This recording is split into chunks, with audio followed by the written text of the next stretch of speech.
Hello, dear friends, and welcome to the next horrifying chapter of Random Rhapsodies, Sonnet of Blood.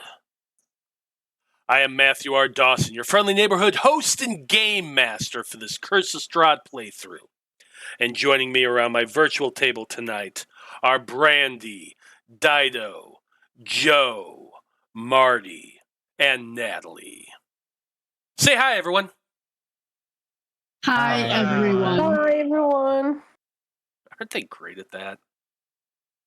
So proud. Anyway, before we begin, we do have a few announcements to get through, starting with the first of our two sponsors for this campaign, Hero Forge. Marty? Hero Forge offers fully customizable tabletop miniatures with dozens of fantasy species and thousands of parts to choose from.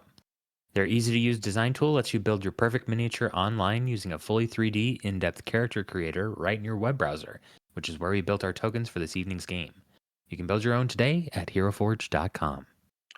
Thank you, Marty. Our second sponsor for tonight's show is XSplit. XSplit is a high-quality virtual webcam background remover that works with your already existing webcam. Using this program, you can protect your privacy while you work or play remotely by blurring the background, removing it entirely, or putting your favorite pictures in the background instead. You can download the app today at xsplit.com, and if you use the coupon code RANDOM with a capital R, you can get 10% off of your purchase. You can find our referral link in the chat and show description. Our next session is tomorrow, Thursday, at 7 p.m. Central Time. It's Leropen Tales, Tyranny of Dragons. And our heroes are in Revancia. And just stole something. Griffin went and touched it. Yeah. You might want to go check that out, because that's definitely going to be interesting.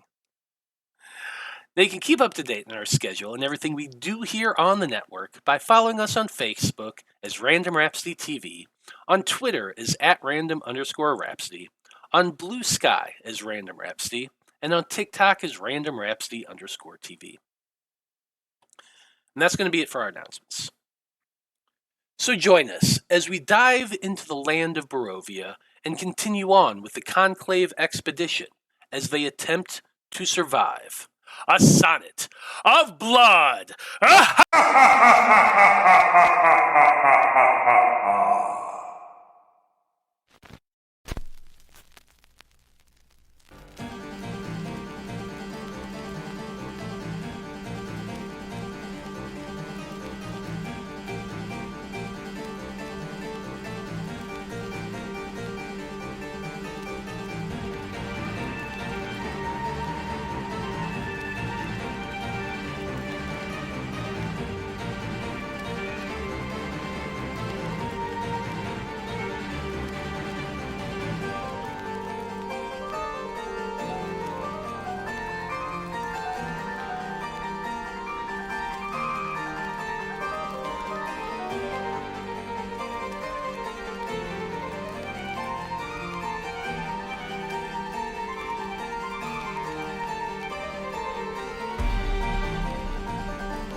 And we're back. Hey, if you watch our shows right now, you know how we do our recaps. I offer up the Random Rhapsody coin, which is good for a free Nat 20 in this session. Which means that, if I'm the one that does the recap, I'm going to get the coin. And, actually, the Magi Knights recently were brave enough to let me do the recap. So I'm sure you guys would have no problem with me doing that here, right? Is that accurate? Is that true? Yeah, the Magi Knights actually did. They did. Mm-hmm. Hey, that's great for them. I'm You're not that brave. Two of them got shot in the back by snipers. I'm just saying. No, we'll pass. I'll take care of it this week, I suppose. Fair enough. In that case, Urzak, tell us what happened last time. on Sonnet of Blood.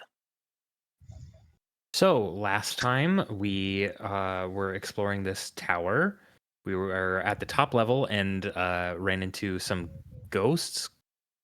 And Cog did the brilliant move of destroy undead to take care of that all in an instant. Everybody was very impressed. It was very good.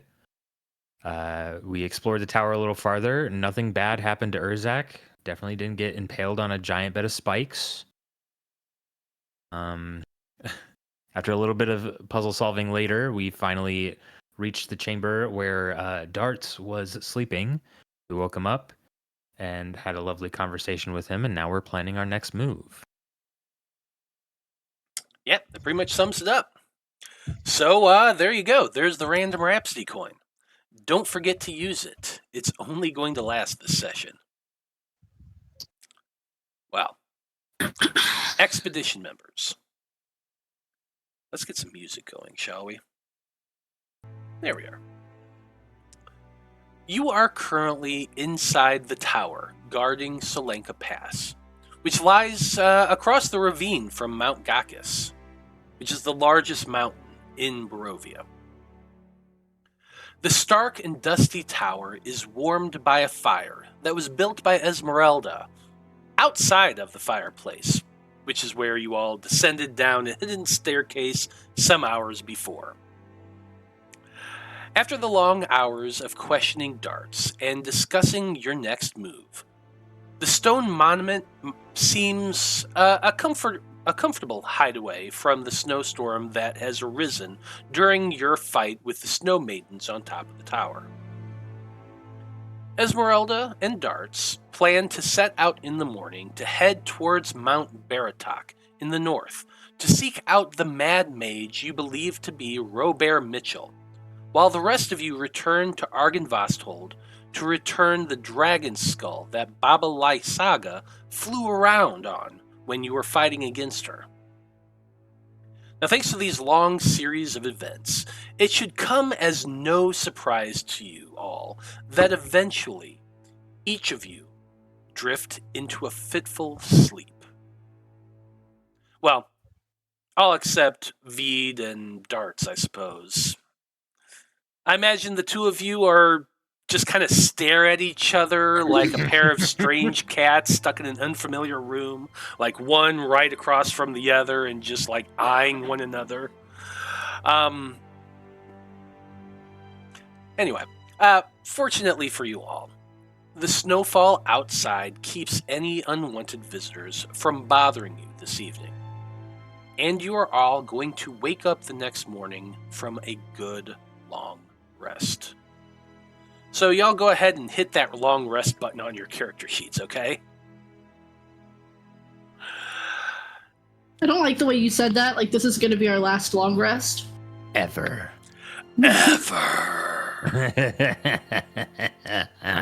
Anyway.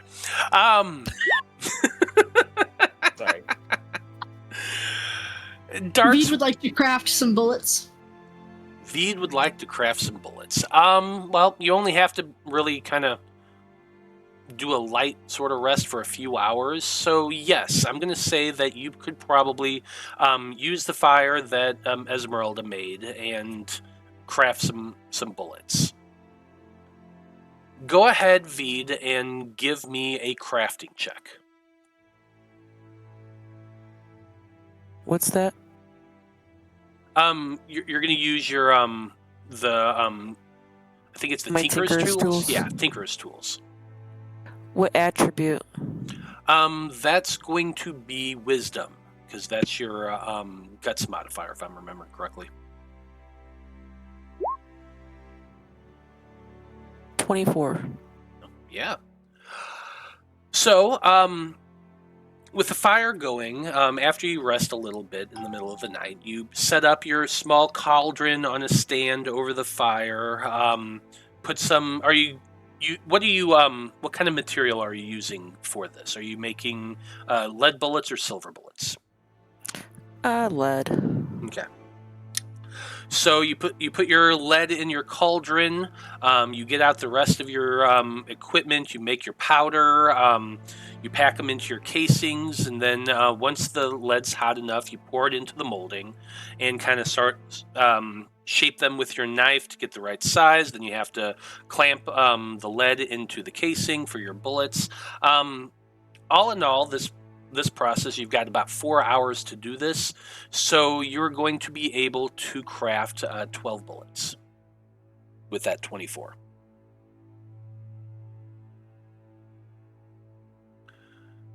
During the time that you're doing this, Darts does come over to observe what you're doing, and he does question you, asking you about what it is you're making and that sort of thing. He comments, I used to watch old Van Richten work on his alchemical formulas. This seems similar, at least as far as the powders and the cauldron go. What exactly are you doing? I'll probably kind of talk to him a little bit about what's his name, Fucklerall, and be like, tell him about how he crafted this gun for me and showed me how to craft the bullets for the ammo and everything, and kind of explain a bit of it to him, to whatever Vide's intimate knowledge is of it. Okay.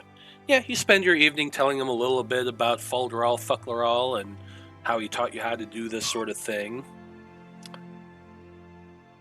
He tells you it's a interesting device you have. Please do me a favor and make sure it doesn't fall into my father's hands. His knowledge of the sciences are only what's the word I was looking for? His knowledge and skill with science is only overshadowed by his knowledge of magic. A device like that, he would definitely try to recreate it, and it seems very, very dangerous.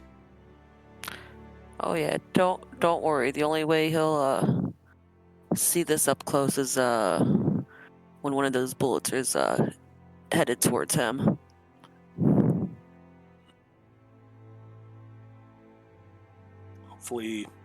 Hopefully it'll do some damage. He seems dubious about that as he watches you work, but eventually the sun does rise over the horizon, or as much sun as Barovia gets, I should say. And Darts sets about waking everyone shortly after sunrise. You all have time to, do your morning preparations, eat breakfast, so make sure you take a ration off your character sheet, and get ready for whatever you want to for the day ahead. As of this morning, you now have 7 days until your dinner date with Strahd. So, with that in mind, Conclave Expedition, what do you want to do? Cog would go ahead and try and connect with Lady Undala again. So he would do try and talk to her, channel divinity. Okay. Or divine intervention, sorry. Divine intervention. So yeah, he's going to set up all of his little, Jesus Christ, the thunder right when I do this. That's either really good or really, really bad. Holy shit, that scared me. But anyway, yeah, he set up he's probably got just a small little incense burner. He's got that, got a couple candles out, and he goes to work, saying his little prayers, and then, that's a favorite number of mine, though. But he's not going to connect, obviously, with a 34, but he's still going to, make that prayer to her, and just saying, it's like, I know last time I felt like I kind of touched your soul just a little. even if you don't talk back, I know you're there. It's like, we got hard times coming ahead, and I could really use your help. And so his faith had been shaken pretty bad when Irina died, and he wasn't able to bring her back. Now he kind of knows why, but that information really did not help him move past the pain of it at all. I mean, it helps him a little that he's like, all right, she's not completely gone, but yeah, it didn't absolve his guilt. So yeah, every time he's gonna start praying, he's gonna feel a little bit better about his lady and being connected to her again. Well, you call out to your goddess, and unfortunately, she does not answer. Another big ass crack of thunder just now. Jesus. Yeah, and I imagine that crack of thunder is probably echoed in Barovia as well. One of these days, that's going to be a good sound. The constantly overcast sky, as you look out the window, is still dropping snow. It's not nearly as heavy as the previous evening, but looking out the windows and the door, you can see that the road in front of the tower is covered in snow, as is the tower, the gate ahead of you, though you still can see that green fire burning in the gateway. So the question then becomes, what are you planning on doing from here? Are we ready to head out to Argynvostholt? Let's get moving. Yep, we got 7 days. I will also wish Esmeralda and Dart's luck before they head out.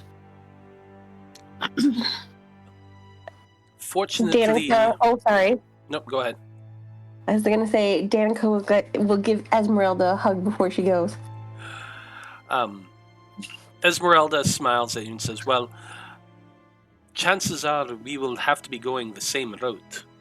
There is only one road right now, and it is covered in snow. Actually, that's not Esmeralda's voice. That was Irina's voice. I just realized that. Anyway, she does not have the Barovian accent. Anyway, she does point out that there is only the one road, Selenka Pass.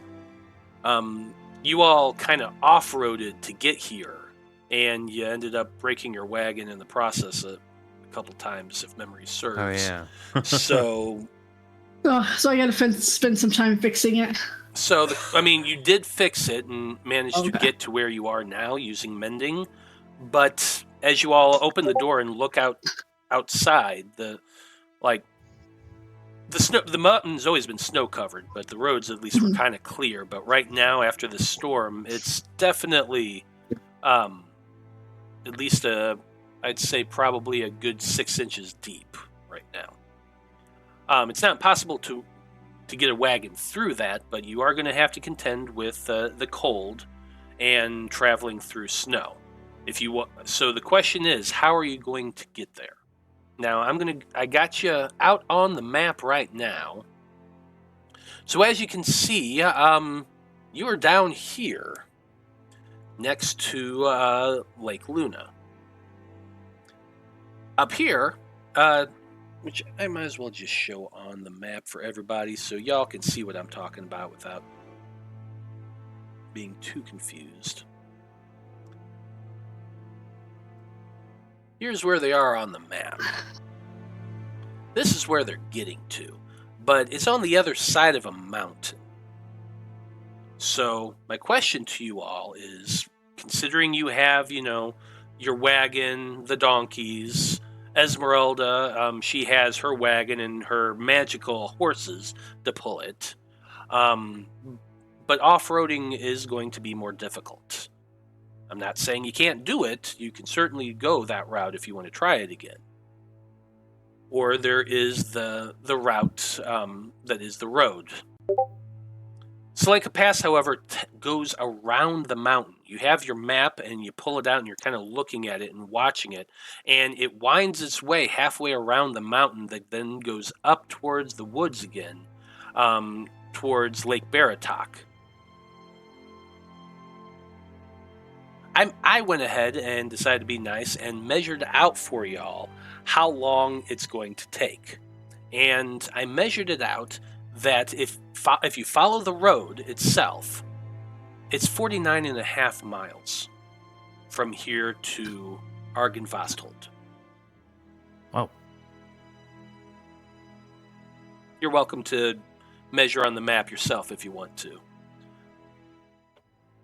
Now, going down the cliff towards the Luna River and following it up past Aldra is the route that you came to get here. And it is slightly shorter, but only slightly. It's something around like 20 some odd miles, if I'm remembering correctly. Like half? It would take Almost? about 2 days the one way. Yes.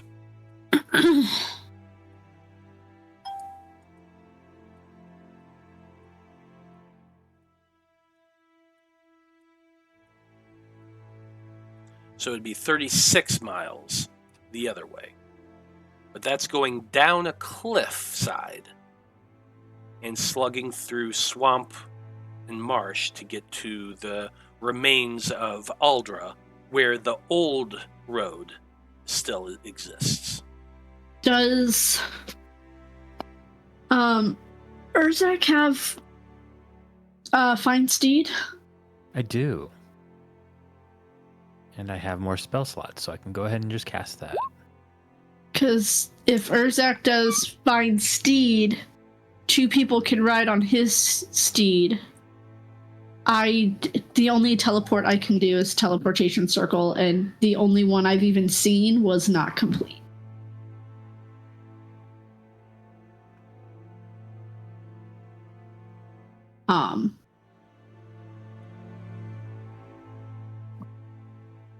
And then I can pull out the disc. I just have to recast it every hour to put the skull on. The skull's in pieces. It's in one of your packs. I'll remind you. I thought it was like in a portable hole or something. Did we put it in the have that? portable hole? Oh, that's right. Yeah, I think it is in the portable hole. Oh, Joe, okay. you're muted. Yeah, I think it's in the hole because I don't think it would have fit in one of the packs because I don't think we. Yeah. Oh, I thought we would have put it in the cart. But no, if it's in the portable hole, that's even better. And then Cog and Danika can go on the broom. Yep. And then Vide and I can take each of the donkeys. And then we just leave the cart. It's mostly broken anyways. We can always buy a new cart. Oh, can we? Possibly. With what Maybe. money? I mean, I have 244 gold, so... Well, your cart Damn. is Yeah. still in working condition. It wasn't broken. It broke while you were hefting it up the side of the mountain, and then you had to mend it to repair it, and you did that a couple times. So right now it is still working. Yeah, but the cart, either way, is still going to slow us down. Yes, that is true. I just wanted to make sure. I wasn't saying that it was broken. I just wanted to make sure I was No, clear on that's what Delphine is saying because she has fixed it quite a few times. Fair. She's just saying it's basically broken. Totally fair. I'll shut up now.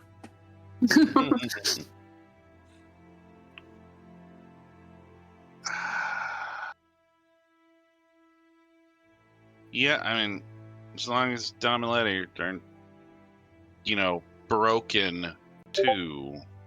I mean, Kai's just looking at you like, taking the fucking donkeys. Yeah, we'd have to ride the donkeys. It's just the cart we'll leave. I guess, if you want to, Yeah, Cog could ride with Danika on a broom. He's small enough. That would free up some space. I mean, or you could ride on one of the donkeys and I can ride with Urzak.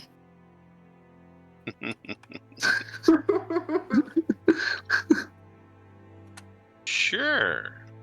Okay. Dan's like, let's do that. Cog's still oblivious to that, but I think he'd almost be, go into overprotective parent mode, just regardless. He's like, yeah. It's like, I'm going to keep my eye on you two, though. This is the, 6 inches apart at the school dance, that monitor. It's for Jesus.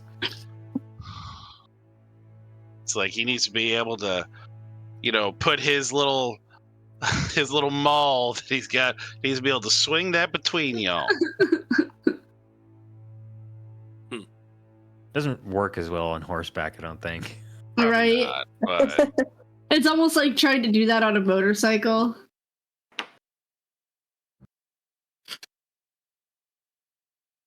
you know what? We can take pieces of the cart and rig a sidecar to whatever he calls. And you can. Yeah, you'd be just like a little motorcycle with a sidecar. Then you can put, well, no, you can't ride on your disc, can you? No, I can't. I was Somebody gonna else say, can, but I You can can't. put the little thing on the disc, and so it doesn't have to drag on the ground. But you can't Also, ride. that spell doesn't last for a super long time, does it?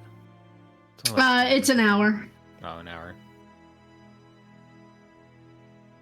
Yeah, he'll ride the donkey. I guess he'd ask, because I guess it would be him and Vide riding donkeys. Yeah. He's like, you want Dom or Letty? They're both pretty gentle, both pretty sweet.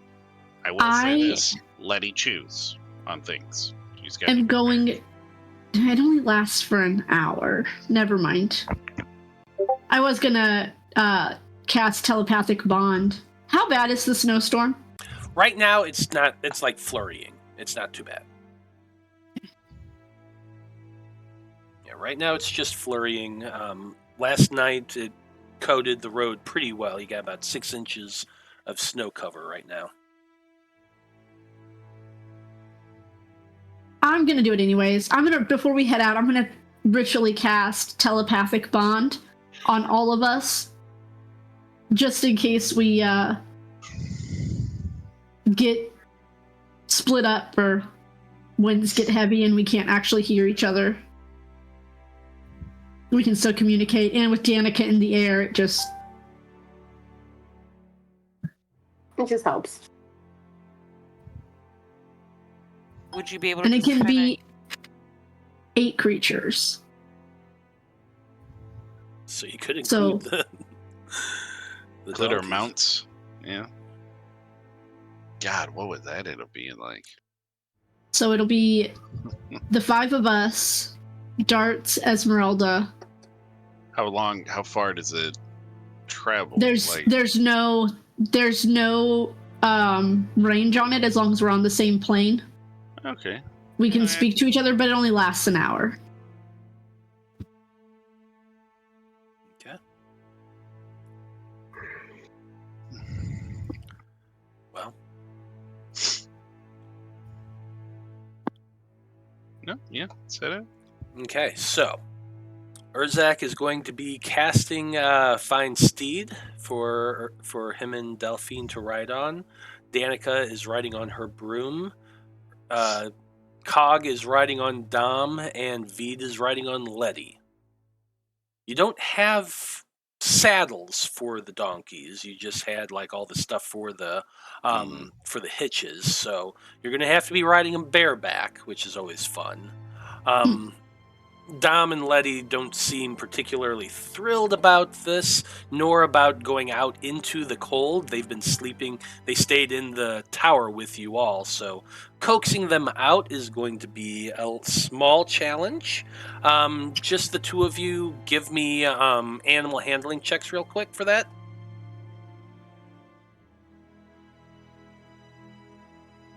At this point, it's less about failure and more about time loss. So while Oh God.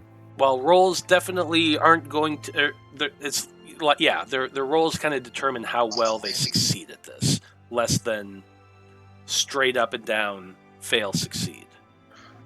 Cog would guide himself. Sorry, my kid was coming there for a second. From down the hall, he's literally 20 feet away, and he called me. Oh shit! I already had guided thought, so yeah, 19 for Cog. Yeah, Cog, you're able to get Dom out of the tower, no sweat, but Vide, Letty is just not having it. She does not want to go out in the snow. It is cold, it is wet, and it's like almost like she's instinctively knowing what you're wanting to do. And so she fights you, and you all have to spend some time trying to coax her out of the room. So she's acting like a donkey? She's acting exactly like a donkey, yes. She's being a real. Never mind. Yes. So, are you taking the road and taking the long way around? That's where Darts and Esmeralda are taking. Esmeralda, you find out, is not willing to leave the wagon. And so, going downhill, a very steep hill, is not in the cards for her. So she and Darts are going to be trying to get around the fire gate. Fortunately, Darts does know the trick to it, and so he's going to let everybody through that. But that's where they're going. Are you all taking the long way along with them, or are you going to try to go down the cliff? I personally don't want to take the long way. Yeah, let's. What's the difference in time? One takes almost 2.5, and the other one is would take just over a day. Oh wow. Okay, then let's take the short route. Yeah, because can't we find a way down that cliff? Like, instead of just climbing down it, can't we be smart about it a little bit? Like, you ride the broom and have your disc going, and we're all on your disc, and you just kind of slowly go down while the disc follows. I mean, but then what about the donkeys? Do I have to lead the donkeys down too? I don't think that's a good idea. Can they not fit on the disc? No. At all? Or, can you do it in a couple trips? Or is it just they cannot? I mean, they would have to be able to get... I wouldn't be able to put them on the disc. The disc hovers in the air. Oh. How far? Let me look. Where's my disc? Look, I'm just trying to decide if they can, step up onto it. Because it's 3 feet in diameter, and it's 3 feet above the ground. Oh, okay, never mind. Also keep in mind that for at least some of this journey, you're going to be traveling in the snow. So your movement speed is going to be reduced until you get out of the snow.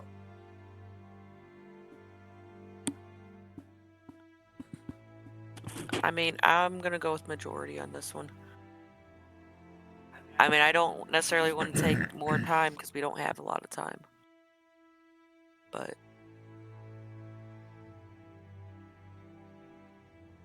I could polymorph Dom and Letty into, I don't know, like a mouse and put them in my pocket.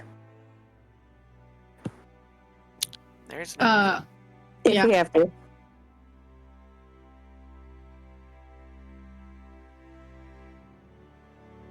We can figure it out.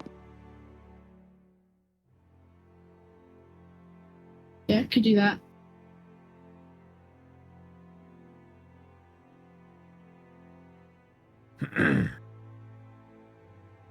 How long does polymorph last? 1 hour. Or until they lose their hit points as whatever they're polymorphed into, right? Mm-hmm. Yeah.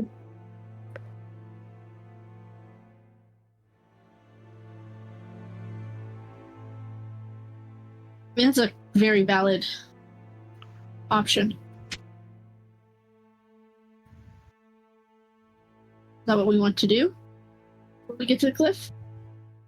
Sounds good Sure. to me. And then we can do the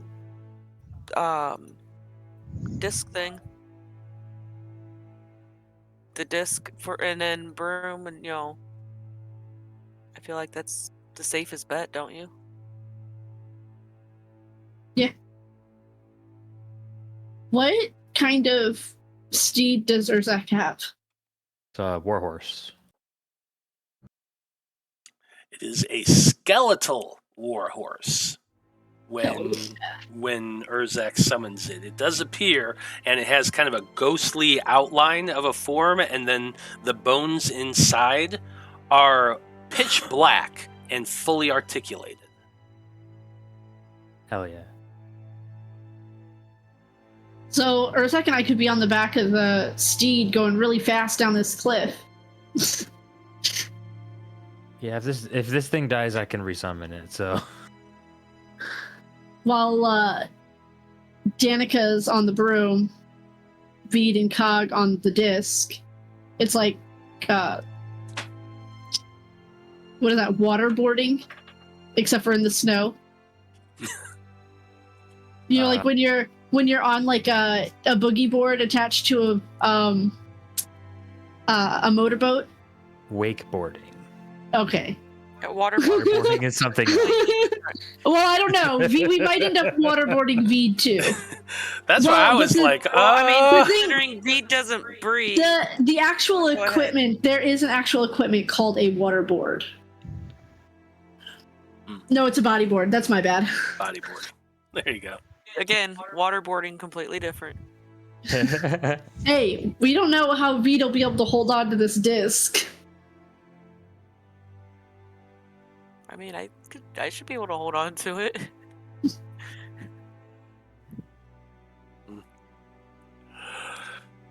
Okay. Famous last words.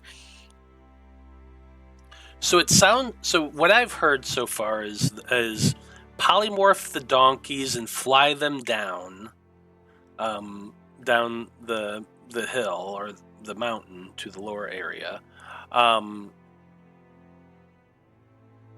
and then ride the warhorse down as well. Mhm. Okay.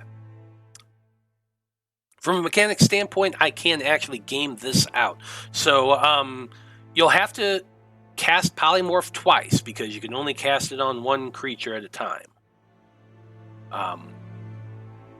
They don't, and I'm pretty sure you don't have the ability to twin spell. So, which I'm not even sure if twin spell would work. Probably not. Anyway, so you're going to have to cast it on one of them, fly them down, fly back up, cast it on the next one, fly them down again. But while that's happening, Urzak and Delphine could be riding down on the warhorse. It isn't like a sheer cliff that it's a drop. It was a very steep incline that you all had to climb and push the wagon up. So you're basically doing that in reverse. So I guess you could definitely boogie board down it if you really wanted to.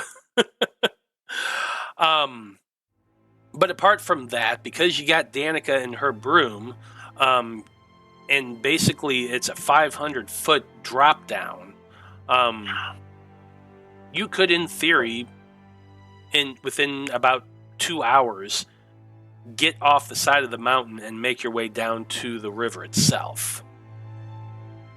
Or you could take it at more of because if you were to take it more at an angle, Urzak could ride that, but going at an angle would be a much longer distance, so the polymorphing wouldn't last that long.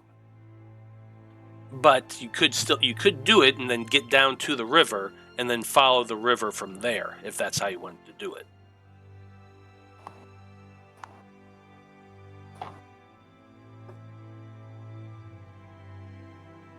What you think?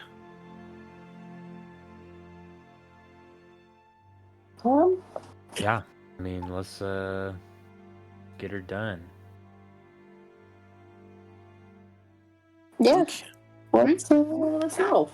Okay. So if that's what you're doing, Danika, go ahead and mark off 2 4th level spell slots because that's what it's going to cost you. What's that? That's okay. I said that's okay. Mm-hmm. So go ahead and do that. Your part of this is going to be kind of easy. You're literally flying Vide and a mouse in your pocket down the hill, dropping Vide off, dropping off the mouse, letting polymorph back, flying back up the hill, doing the same thing with Cog and Dom. So in total, your part of this is going to take 2 hours. Urzak and Delphine, in those 2 hours, we're going to see whether or not you can make it down the cliff. First thing I'm going to need from you is a dexterity saving throw for your warhorse. Because you're both on the warhorse. Let me look up warhorse stats real quick. You have it in player stuff in your folder. Oh, player stuff.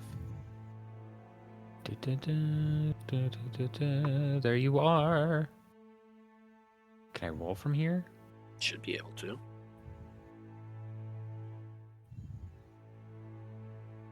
I don't see a thing for a saving throw, but...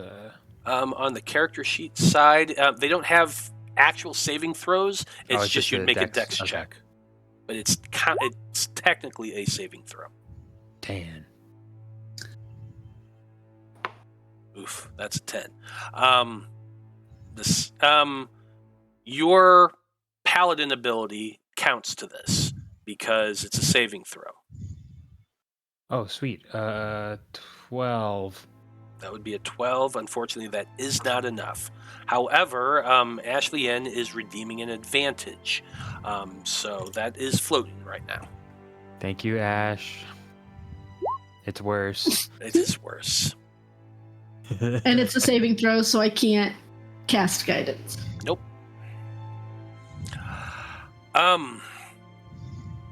So here's what happens. How many hit points does a warhorse have? It has 19. Interesting. That's it? Oh my god. Okay. So, as Danika's making her first trip down the side of the hill, Urzak and Delphine begin their journey. Urzak on the warhorse, Delphine behind him, arms wrapped around his torso. And you start making your descent down the side of the cliff.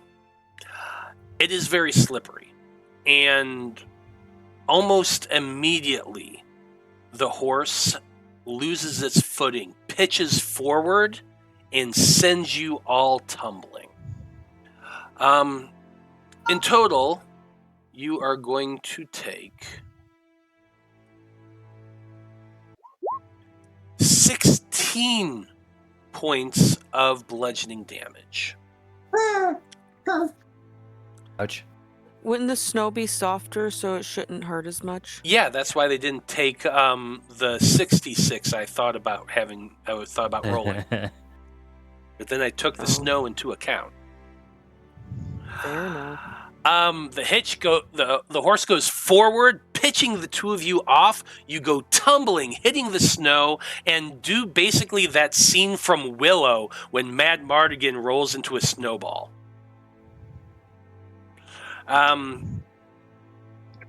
You skid and end up basically about a third of the way down the hill. Horse is still alive, but definitely injured. I feel like I don't know. Can a magical spectral horse break a leg? At least it'll be easy to see. I mean, it is just a skeleton. Yeah, I guess Easy so. to see where the bone's broken, I guess. Yeah, for sure. Snap. Yeah, it's definitely limping right now. Can you I'll give cast it- mending on it? No, I'd have to throw I don't have mending first of all, but Oh, Is- Delphine does.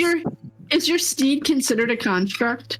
no, it's like a full creature. It just looks like a construct. Yeah. So I could cure wounds the creature. Good. I'll just throw some lay on hands.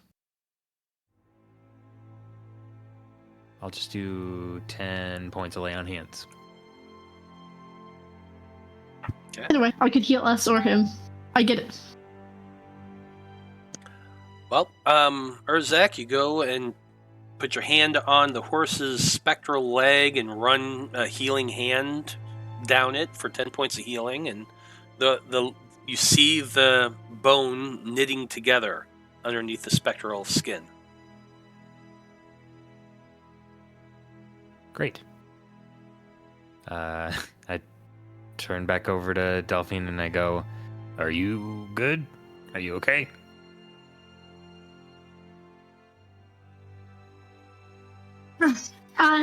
Yeah, I will be, and I'm gonna use my free cast of Cure Wounds on myself. Fair enough.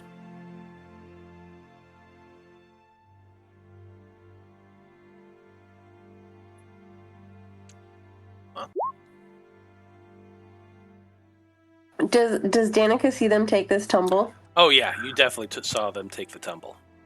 Okay, then Danika's gonna talk to him through their. Is it a telepathic connection? Is that what it is? Mm-hmm. She's gonna be like, Yeah, "Do y'all but need me to? it's Do y'all gone need by me to now. fly you down too? Oh, it's done. No. Well, it's within Yeah, the first hour. It's still within the Oh, first okay. hour. Anyway, You did say it basically. happened almost immediately. Sorry. Oh, no worries. Go on. No, I was just saying Matt did say it happened almost immediately that you guys tumbled, so. Oh, wait, is it concentration, though? That spell? No, it's not. Okay. Okay, good.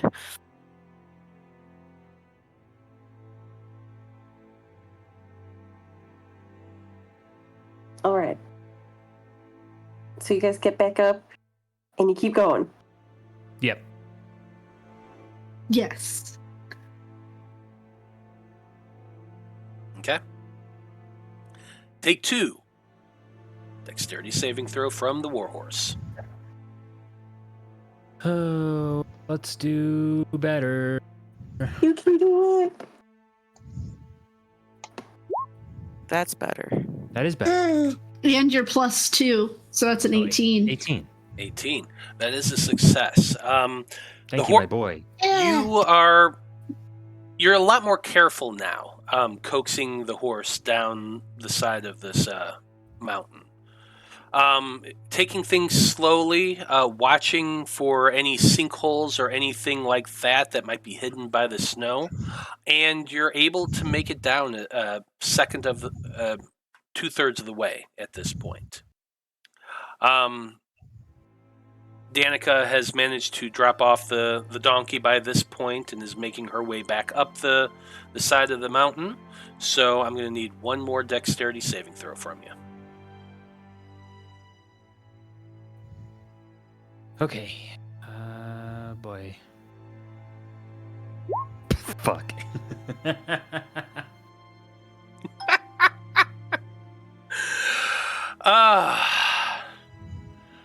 Yeah. Urzak's gonna kill us. Urzak just wants to take a tumble with Delphine. It's fine. Yeah. Yep, that's exactly it.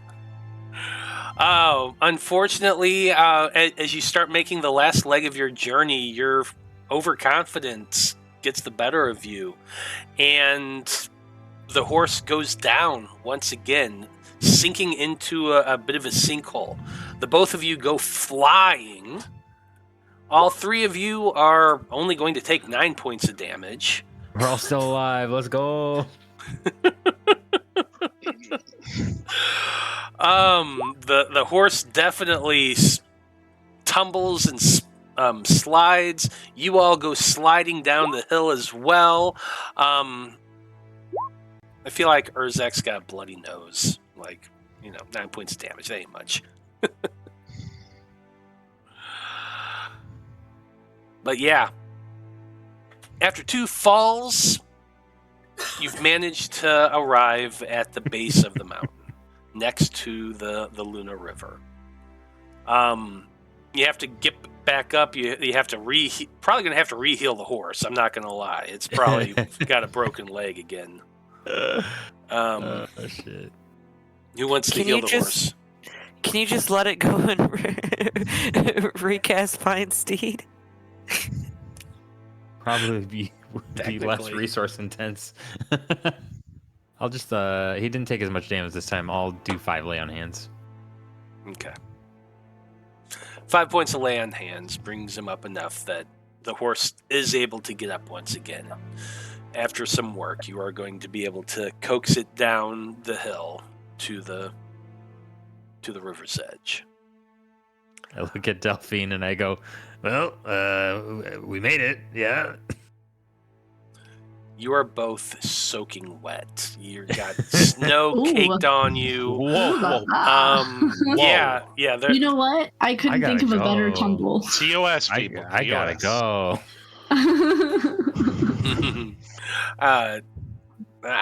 You say TOS. I'm saying Welcome to THO. Barovia. Welcome to Barovia Nights. Barovia Nights. Yep, y'all got some cold titties as you get out of the snow. Did Urzak and I take more damage? Yes, 9 points. Okay. That second tumble, does Danika see that one? Oh yes, she does. You're probably on your way back down the mountain with Vide or with Cog on the broom with you at this point. So as they're going down and they witness this fall, Danika's gonna turn to Cog and she's gonna go, You think he did that on purpose? What do you mean? I mean, that seems like it would be painful. I don't know. You sure he didn't just want to take a tumble with her? I mean, there are safer ways to do that. Danika's just gonna laugh and keep flying down. He's played it like he doesn't know what's going on, because he doesn't. Vide, you and Letty would have also seen that. Vide's gonna kind of do a slow head shake, and when they tumble down inevitably to the bottom, I'm gonna go over and be like, you guys good? Oh Yeah, I mean, watch that first step. It's a doozy. yeah, no kidding. Never better. Apparently the last one too. Yeah. The middle part was okay. You know. Good news is you didn't start an avalanche. Jay. Oh, Wouldn't thank that be goodness. good? I didn't realize that was on the table.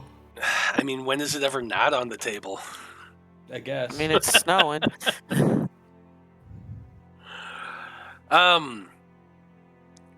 Yeah. So,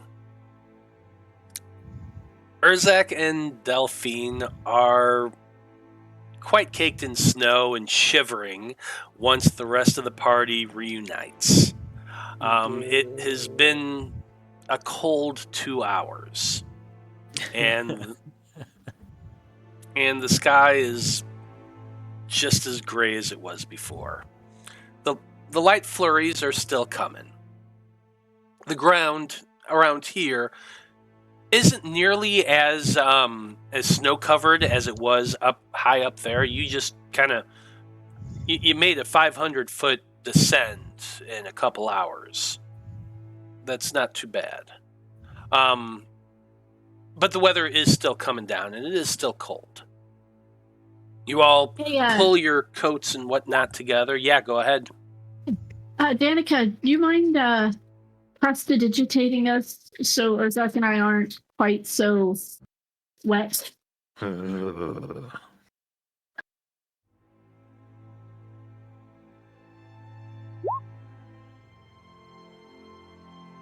Danika? Sorry, I forgot my mic was mute. I kept talking. But Danika's gonna go, oh yeah. And then she's gonna walk over and she's gonna prestidigitate them. Yeah, takes a few minutes to clear everything away and to warm y'all up.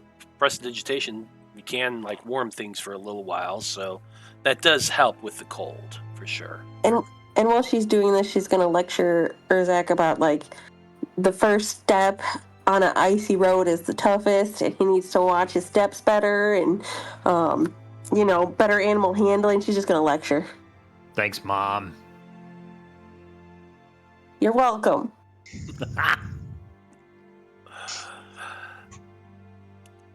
We're going to say that probably for the next, let's see. I'm going to say probably for the next 8 or so miles, it's going to be still a slow pace. But after that point, things will be firm enough on the road that you should be able to move at a normal pace.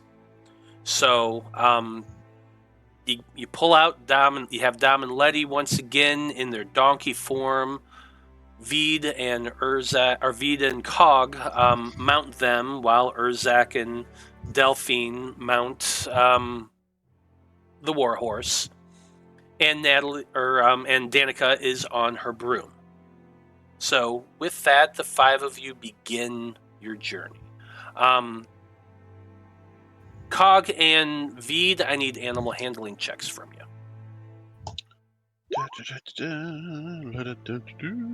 Well, it was a little better than last time. No, actually, I think that's the same thing, isn't it? Mm-hmm. Got 1 higher, so it is a little better than last time. 19. What we're learning here is Vide just doesn't know how to handle donkeys. Animals don't like your vibe. Apparently not, because the two of you have the same modifier. Maybe they can tell I'm not quite alive. Cox just spent so much time with both of them too that maybe that's why he's doing so much better. And can I borrow some of Cog's animal handling? Can you give me like a couple of your points? You guys have the same amount of points. Yeah. This is the thing. Well, they met my roll of 19. Can I give them some of that? Can't hear you, Brandie. Oops, I forgot to unmute myself. Just a couple points. That's all I need, maybe. Well, so the next hour of your journey is going to take a little longer than you would have hoped. Letty is just not having it. She is cold. She's shivering. You're trying to coax her along, but even after prestidigitating her to get some warmth into her, she's being a stubborn ass. What can you do? So unfortunately, you're only going to be able to make it an hour's journey at this point. Or you're only going to be able to get a mile in for this hour's journey. It's like pulling teeth trying to get her to move. We're going to try again. Give me another animal handling check. Is there any chance I can get some guidance on this? Delphine can guide you. 17. Oh, hey, look, 21. Would Delphine have guided me? I guess it doesn't really matter, though, does it? With a 21. If I'm close enough to touch you from the back of Urzak's horse, I would guide you. Yeah, you're all kind of just traveling together. The shoreline between the river and the mountain, there are some woods, but you're all staying clear of it and staying more towards the shoreline where it's nice and level. And so you are able to travel another couple miles down the road without issue. I am going to need somebody to roll me a d20 real quick. Oh. Okay. Give me more animal handling checks, the both of you. Urzak doesn't need to do this because it's a summoned animal. It's part of the magic. 21. What would Delphine's... A D4. A D4? Okay. Are we just going to assume that she's just going to guide me each time? Yes. Okay. I will stop touching Urzak long enough to touch Vide. So that'd be 18? 18. Your travel is getting a lot better. For the next hour, you are Letty is reacting more the way you prefer her to. She's not fighting you nearly as much, and you're able to get another 2 miles down the road. I'm going to need one more animal handling check from you.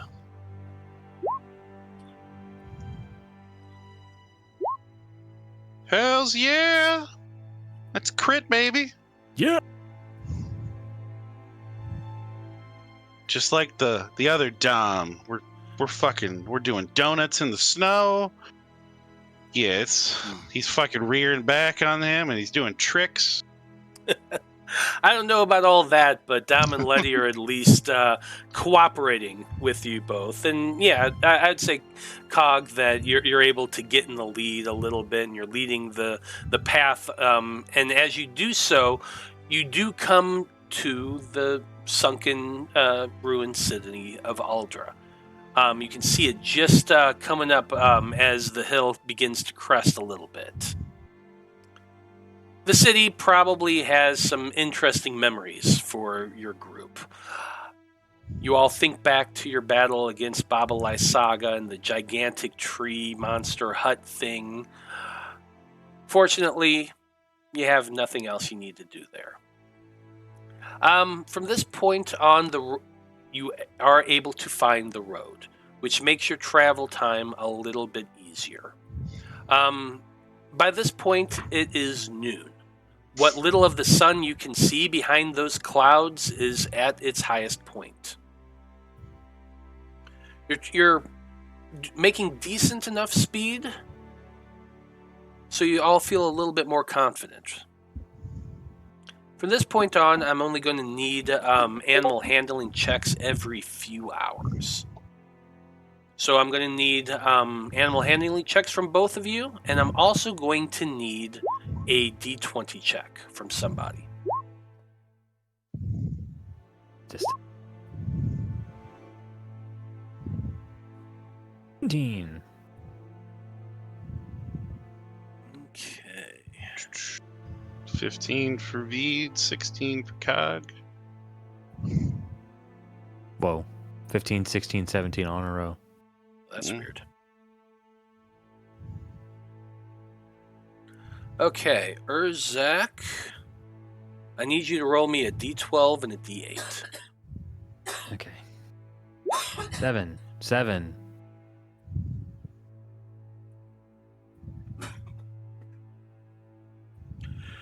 As you're making, it doesn't matter. This is just for narration. But do you actually enter Aldra, or do you go around it? I mean, if there's no reason to go through the middle. I mean, what's the time difference for going around or going through? Like an extra 30 minutes or so. It wouldn't make a huge difference. I'm good with skipping around it. I mean, I'd want to go whichever way is going to get us through quicker. Okay. So here's the deal. You kind of you skirt around the city, what's remaining of the city, I should say. Get around back to the main road or the old road, and begin following the old road up as in its incline, heading towards the woods. You've been on this road before, so you're familiar with it. But as you're riding, you hear something in the distance to your northwest. Your group looks up the mountainside to see individuals running towards you, howling in rage. There's 3 of them in total. They popped up no more than 40 feet above you and are charging towards you. So I'm going to need everybody to roll some initiative. Oh boy. As I set this up. So hold on 1 second while I set this up. There you go. Now go ahead and roll your initiative. That was too fast. It's okay. Are we on like a I'm moving you to a map real quick. Okay. Oh, should we have waited? No, it's fine. I can make it work.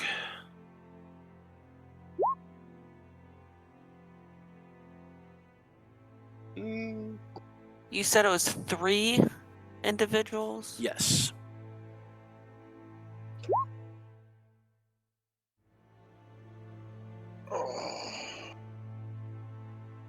What's your dex mod, Urzak?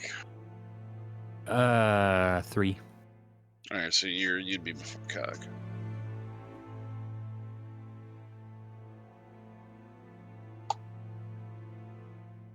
I'm going to have the animals move on the turn of the person controlling it.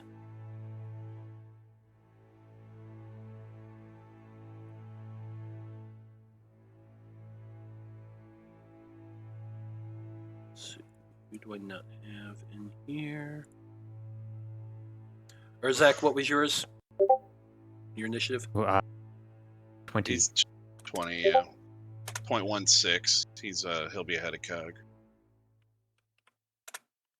And then Vide, what did you roll? 7. Oof. Okay. Do me a favor and position yourselves how you would be if you were walking along a road. I'm going to draw this road like right along here.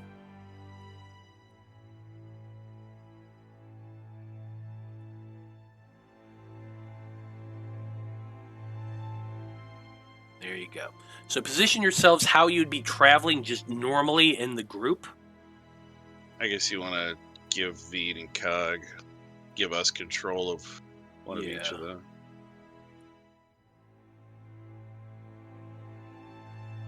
Should be everybody. Oh, it's nobody. Hey, they aren't in this game. It's true. Oh, wait. You should be able to move the Yep. the donkeys now.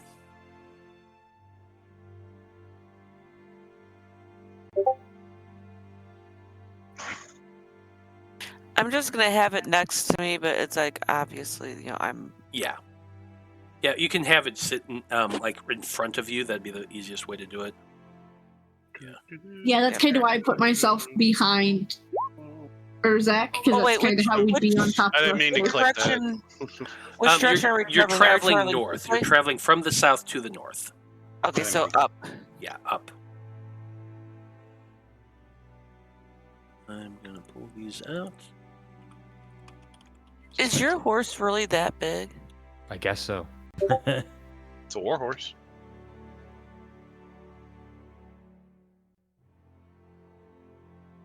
Size Dude, that category look- large, so. That looks like we all could ride it. Technically Probably not. speaking, like 3 people could easily fit on a warhorse. Okay, that is all set up. Love random encounters. Yeah, I think I'd probably be like this. I wouldn't be like right in line with somebody, but just kind of a little bit. Mark of the Beast. Oh no! No, that's upside down. How dare Okay. you draw such a thing in this world? Sorry. Let's go ahead and get things started.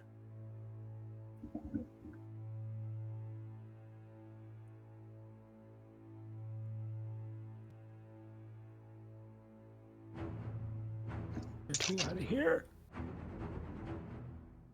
Okay. So here's the deal, everybody.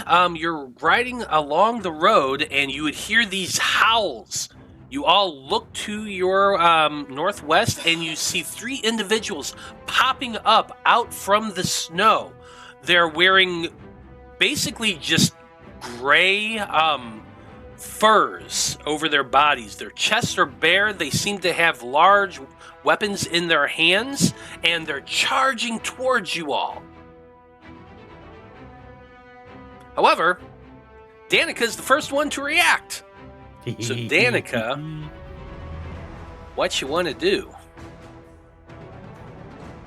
Danika automatically casts Fireball on all three of them. If her 20 foot. They're exactly 20 feet away from each other.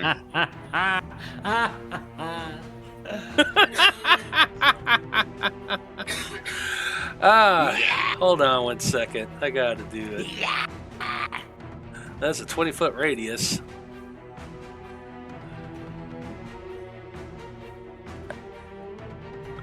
They're Does it just fit? barely all three within 20 feet. Like, just barely, but it works. So you're like flying on the broom, you hear this, you turn and you see it, and you're like, Fireball. whoosh! You just kind of grab some bat guano and sulfur and ball it up and launch. And a high arc of fire just gets this tiny little spark that goes flying up and down the boom! A massive fireball. So they're going to need to make some dexterity saving throws. So going to need to actually roll initiative. I don't think they did. Oh shit! I did not have them roll initiative. I Surprise forgot. round. Holy shit. Oh no! Oh no. Mr. Bill? I do need to roll their initiative, so let me do that real quick.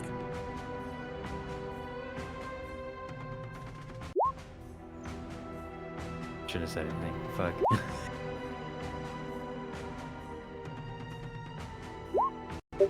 Shit! Oh my Ash. god. Oh wow! What's your dexterity, Danika? Let me tell you, Danika's dexterity. It's gotta be decent, right? I think Yeah, it's it is. Isn't it a six? Is it 16? What is it? Is it What higher am than I- 12? What am I looking at? It's 18. Damn! Okay, we're good. You.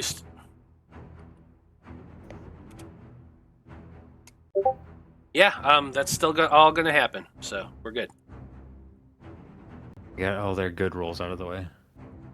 Yeah, 'cause you rolled a 21.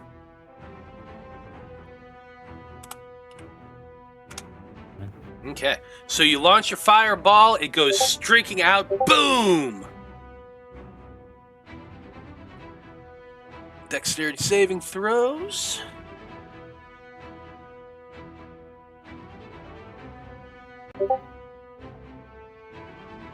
Come on, baby, come on. Not coming up. There it goes. Okay. 1 out of 3 save. The other 2 fail. Ouch.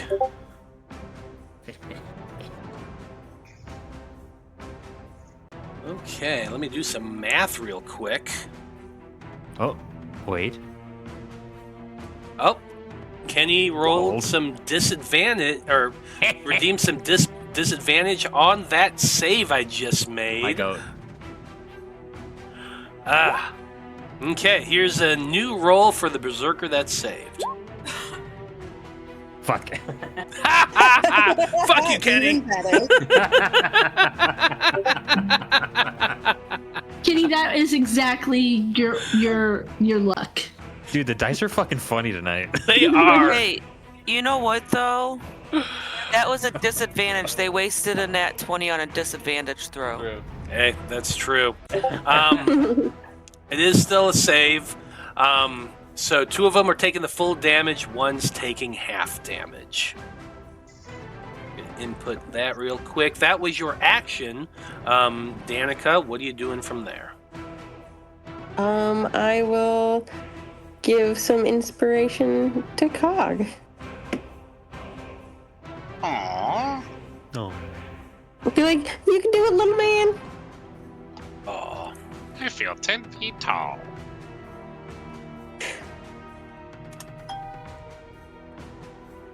I was gonna say Dan could cast enlarge on Cog, right? That'll be the next Shit. one. That would be pretty fucking epic if just Now he's 6 I was feet just tall. thinking the same thing. it There was an episode of the Penguins of Madagascar where Mort got enlarged and he was like taller than a fucking elephant. It was great. That'd be Cog. Hey, how much damage did that fireball do, by the way? It did. 36. Yeah, 36 points of damage. Damn! Whew. That was rough. Is that it for your turn, Danika? Yeah, that's it. How are they feeling? Are you done? Yeah, so once the smoke clears, you just see a crater of melted, of basically grass, because the snow all melted. Their furs have been burned and singed off. 2 of them are covered in black soot and are on fire, like a little bit of fire. They're looking pretty rough. But are they still cold? Probably not. They are still angry. And that dude is going to be charging his ass down towards the nearest person. I got a 35-foot movement speed.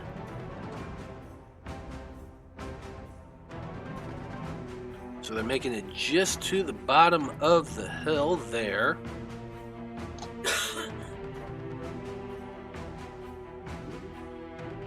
He's going to be launching a, well, it looks kind of like a makeshift spear, a long stick with a sharp stone at the end, and he's launching it like a javelin.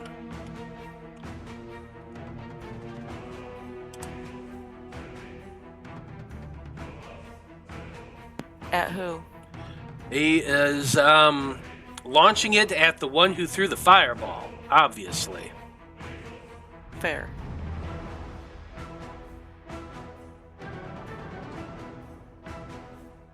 Second.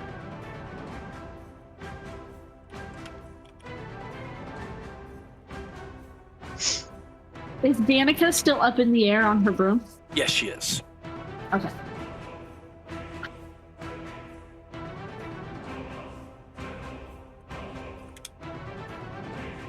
Is this at disadvantage?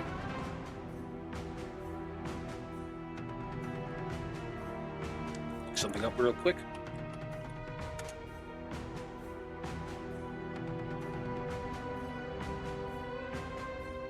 Oh.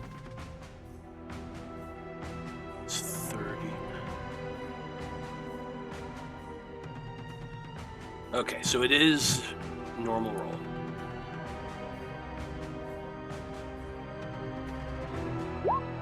That's going to be a 15. And that misses. Okay. You see it coming, you duck down on your broom, and it goes right over your head.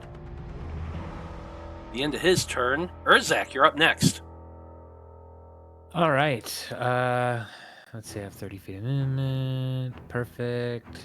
Excuse me, everyone. Hi. I'm gonna bonus action go into a rage. Aren't you still on your horse? Are you taking the horse with you? Nah. You just jump He'll be off the fine over horse there. and go running, huh? Yeah. Let's take some attacks. Do I have reckless attack? I never remember. Yes, you have reckless attack. Okay. Reckless attack. You technically don't need to declare it unless you miss. Too late now. 26.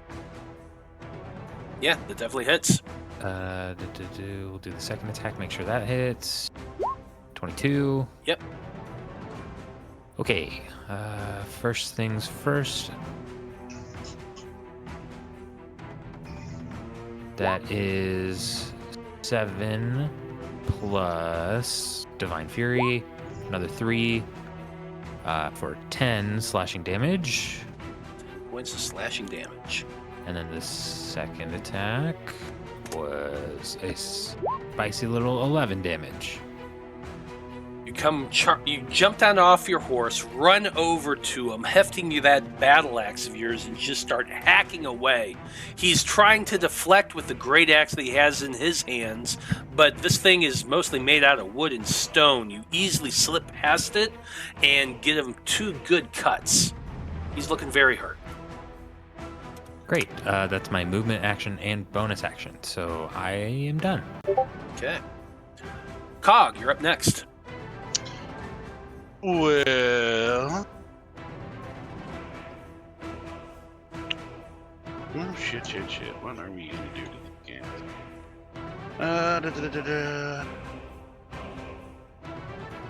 You know, and I suppose we're not gonna try and burn any spells. We want to try and save some of that stuff. So I think I'll just do a Sacred Flame on the one that Urzak is fighting with. That'll be a 17, DC 17 deck save, or it's going to be 10 radiant to... Which guy? This one right Okay, here, the one thank right you. in front of... I'm sure they got decent decks, but we'll go with him. That's an 18. Saved. Yeah, beats just over it. That's fine. I realized I had to custom make my total of the dead one, and I have to redo it because now I get D12s. So I'll do that one next time after I finish fixing. But yeah, that's his turn. Okay. Alright, you know, we'll move back a little. Reposition by the warhorse. Fair enough. Next up, we got some berserkers. Let's see, can he get to Urzak? No, he cannot.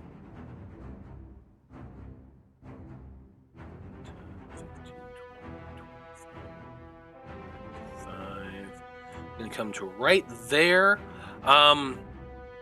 Launching a javelin at Danika again, because Danika popped him with a fireball. That's a 19 to hit. Oh no, it hits. Oh no.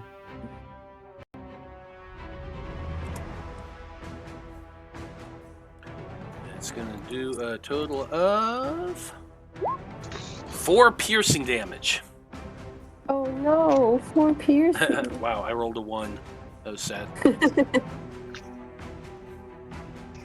That's going to be his turn. Next guy is going to move 5, 10, 15, 20, 25, 30, 35 to right here. He is launching his javelin at Urzak. Okay. A 10's not going to hit, though. Mm-mm. Like, I feel like you just bat that away with your shield.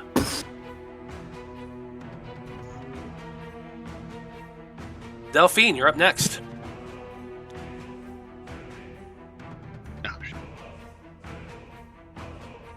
I'm going to use my bonus action to go into Blade Song.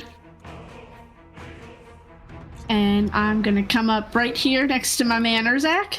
And I'm going to Green Flame Blade.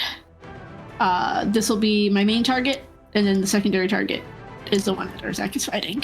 Got it. Let me find it. Just realized when I accidentally rolled Dom's initiative earlier and put it in the tracker, you can get rid of that. Yeah, There's Green Flame. we're just having them on. It's a 16 to hit. 16 does hit. But of course, I went in and actually changed it from mule to So it's 18 to the guy in front of me. That's mixed piercing and fire. All magical. And then 10 to the one in front of Urzak. Ouch. Okay.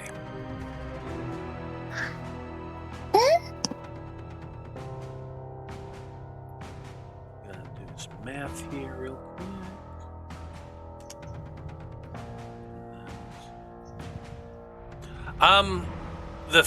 The green flames, as you stab into that first guy, the flames shoot out from your sword, igniting the guy that's currently engaged with Urzak. He's barely hanging on right now. And your fire catches that the fur cloak he's wearing fully on fire, engulfing him. He like goes up like a freaking matchstick, and he just howls and flails about in pain before dropping to the ground, dead. Sorry.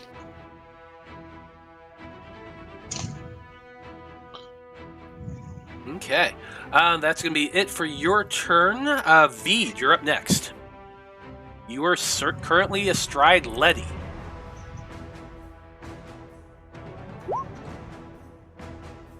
So, let's see. I'm just gonna pull out my gun and I'm gonna shoot at this guy right there. Which guy? This guy. Got it. And, oh, I am going to use a grip point to use my Deadeye shot. Okay. I think that's what I want to do. What does that do? I get advantage. Heck yeah. That's all. Nothing big.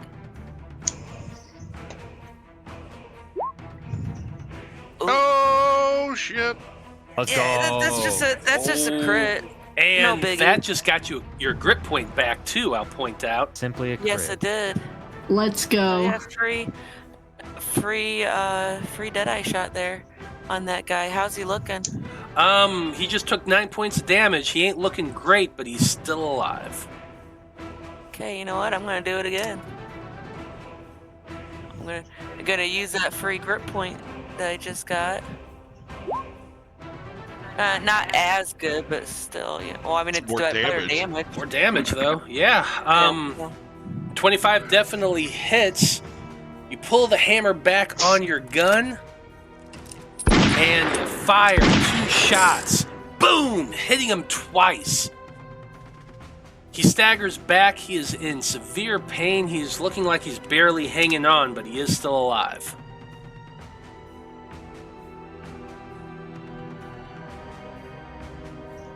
That's it. That's all. I'm not gonna do anything else. Fair enough. Well, I think I did enough. next up, we are back at the top of turn order with Danika. Danika, what you gonna do? Other than fly on your broom. Danika will viciously mock the one closest to her. And she'll just be like, you can't even save your own comrades, let alone yourself. Oh, vicious burn. That's an 8. That is definitely a failure. So he's going to take 2 points of psychic damage? Yes. Ouch.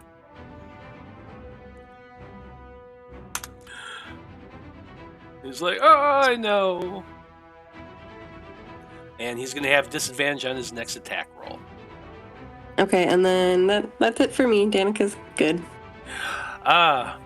Next guy was the berserker that died, so Urzak, you're up next. Wonderful. I will move 5 feet to this guy. Go hi again, because it worked out so well last time. And I will attack with advantage twice again. 25 to hit. Of course it hits. And Roll your damage. a 17 to hit. Yes, that hits. This one is 9 plus Divine Fury plus 3, 12 damage. That is enough to take this guy out. Oh, perfect. Yeah, I do that. Yeah, just that first attack was enough to take him out, so you could use your second attack on the other guy. Sure, why not? We'll just go ahead and roll normal damage. Maximum 13 damage. Nice.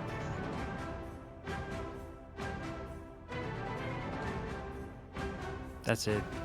Okay, so you step towards that guy, you say hi, and then you just lob off his fucking head.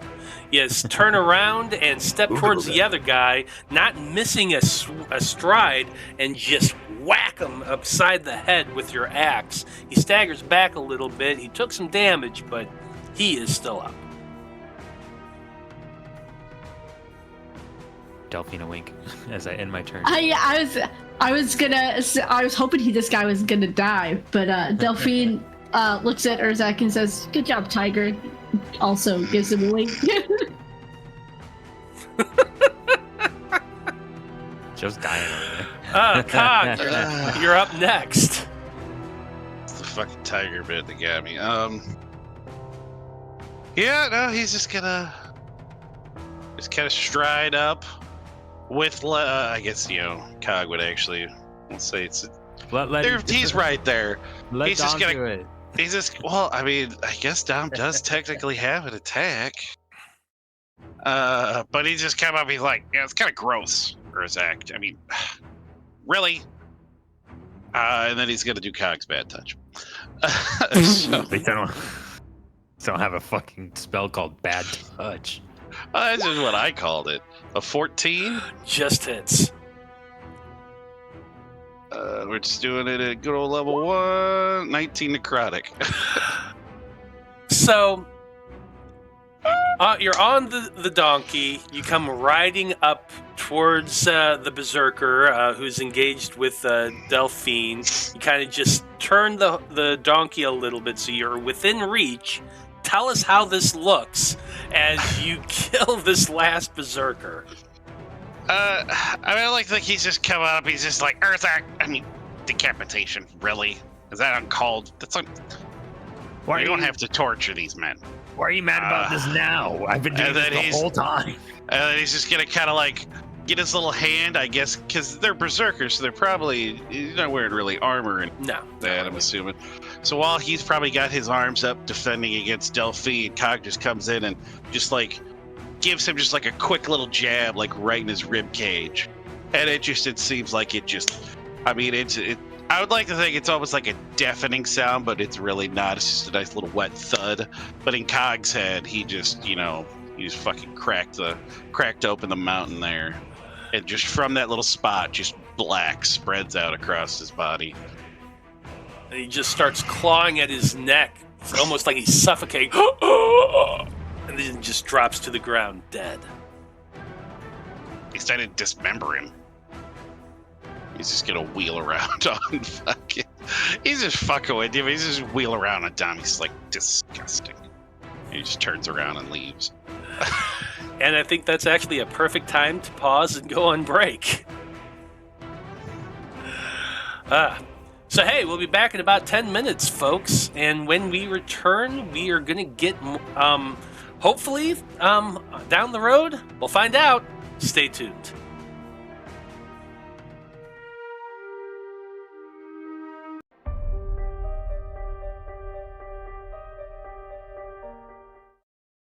Howdy, everybody. We are back. And when we last left off, our heroes were trudging down the road when they were attacked by a bunch of berserkers.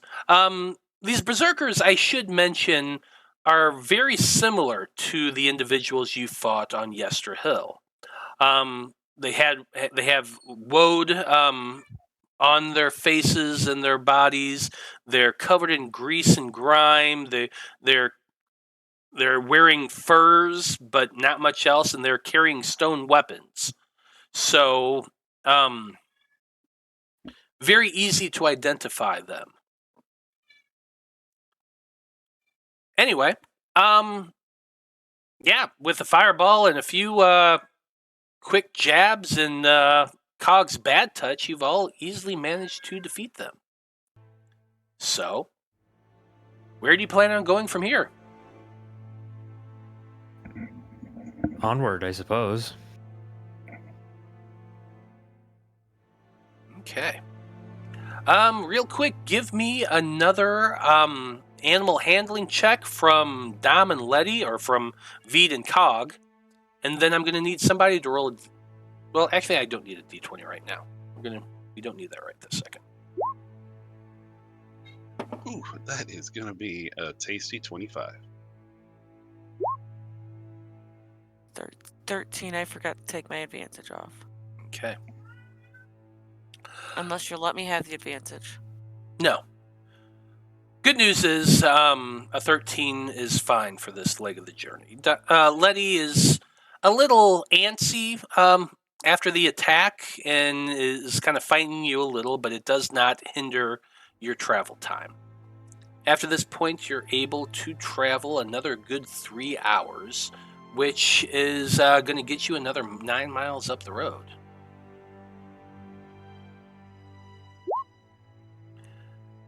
After those 3 hours, you are leaving the mountainside and are crossing into the woods that is very close to Veros. All Barovian woods tends to look the same. It's dark, it's thick, it's dense, and every so often in the corner of your eye you see something, some type of movement that makes you turn and look, but you don't see anything. It's unnerving, and the flurries have not stopped. They are still coming down, though this far away from the mountain, it's much less than it was on the mountain itself. And the flurries are kind of mixed with a little bit of rain, or at least a little bit of dampness. Now I'm going to need another animal handling check from the two of you, and now I'm going to need that D20 roll. Oof, that one's not as good. That's a 9 out of 10. Oh, shit. It's 2 9s. And who's going to give me a D20 check? I did it. It's a 10. It's a 10. Thank you. Oh, I see it now. Your travel time is a little more difficult than previous. The donkeys have been traveling for most of the day. It's starting to get dark. It is now about 7 in the evening, and you've reached the crossroads between Veros, Lake Baratok, where Esmeralda's tower lies, and the city of Aldra down to the south. This is where you all had hid the wagon, what seems like an age ago, though it was really only a few short days. During this time, fortunately, nothing seems to bother you, though thanks to Dom and Letty, your travel is not nearly as successful as it has been previously. You're only able to make it a handful of miles during this stretch of your journey. By now, the sun has gone down.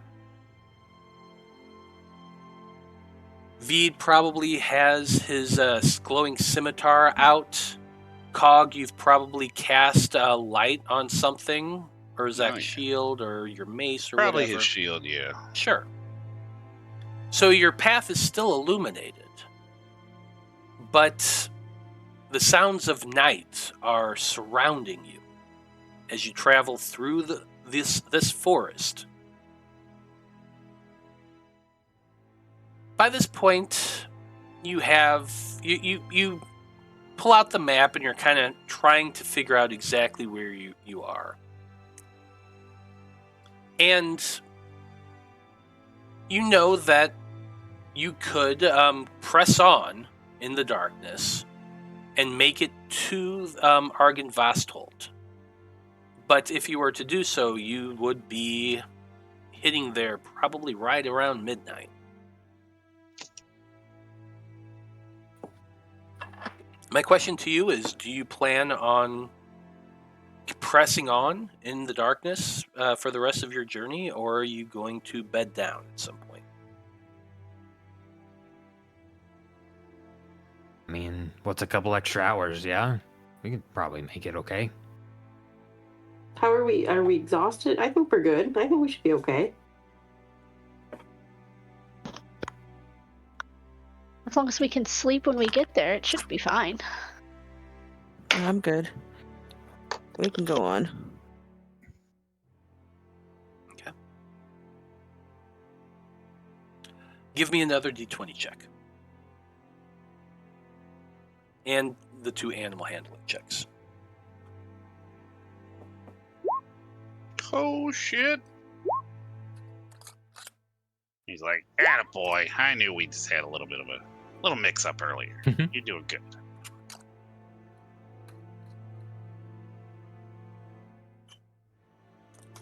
I'll do the d20. Another 17. I need a d12 and a d8 check. 5, 4.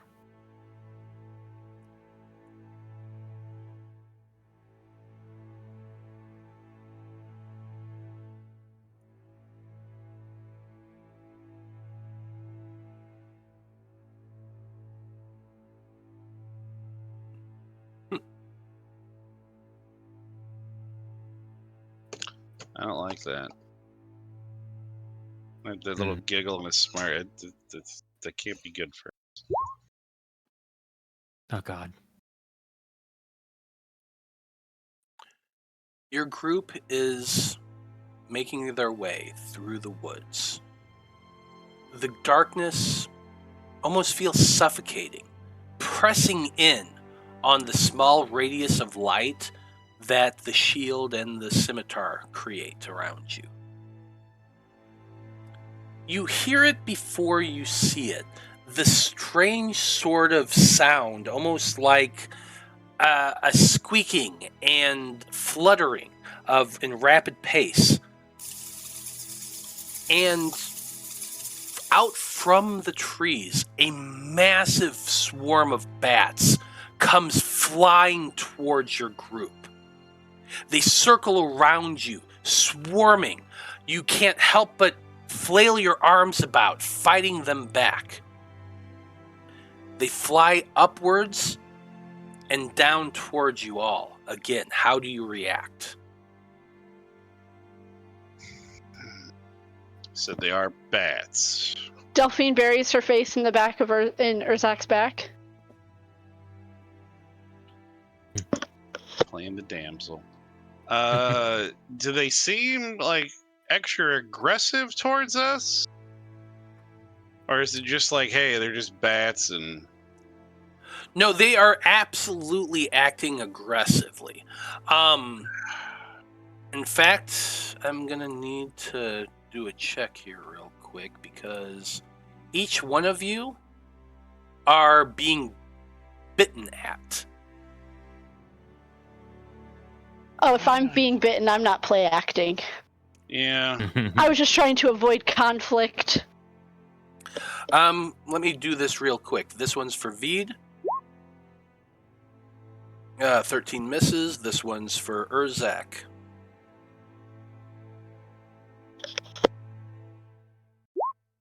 Oh, shit. But his armor that's a blocks nat it. 20. So it is going to hit, but it's not going to be a critical. The 23 is for Delphine. Does 23 hit? I'm just going to say yes because 17, 18, 19, 20, 21, 22, yes. Yeah. 20 for Danika. I assume that also hits. 18 for Corwan. 18 meets. Okay. Urzak, you are going to take 5 piercing. Ouch. Delphine, you are going to take 6 piercing. Danika, you are going to take 2 piercing. Cog, you are going to take 5 piercing damage. These bats are swarming about you, nipping at you. You're flinging your hands side to side, trying to push them away. Some of those bats manage to connect and manage to get through, and you feel these little pierces every so often. Blood is beginning to flow across your shoulders as you're flinging your arms about, trying to stop these things.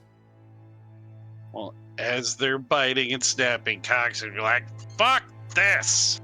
And he's going to cast Sphere Guardians. You cast your spiritual guardians. It flares outward. Roll me your damage real quick. 19, and we're going to go with Radiant. He is a good bull. 17 whiz. Make a check real quick.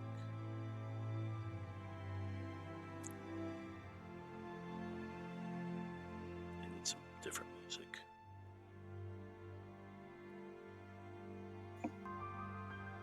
Nope, that's not.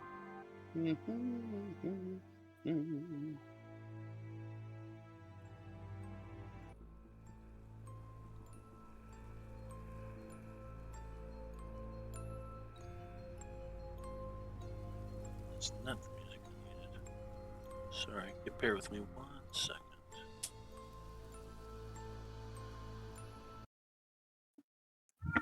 Here we are. Anyway, you flare this outward. The bats all shy away. You can see them like being hit by your tiny guardians that are flying around you and protecting you. They all flap back. And they all swarm outward, almost mushroom clouding. Then you see a group of them swarm forward and solidify and move downward. The swarm of bats coalesces into a shadow that pulses and undulates before sucking back in to reveal the form of a man. You see long hair, pale skin, a wide, stout frame of a man who has fought countless battles. He has a long, dark cloak on that kind of pools around him and hides whatever it is he's wearing underneath. You can see his arms, even under the cloak, are folded. And he regards you all with an amused expression on his face. Lord Strahd smirks at you all. You all look very cold. The Lord of Barovia says to you. I'm alright.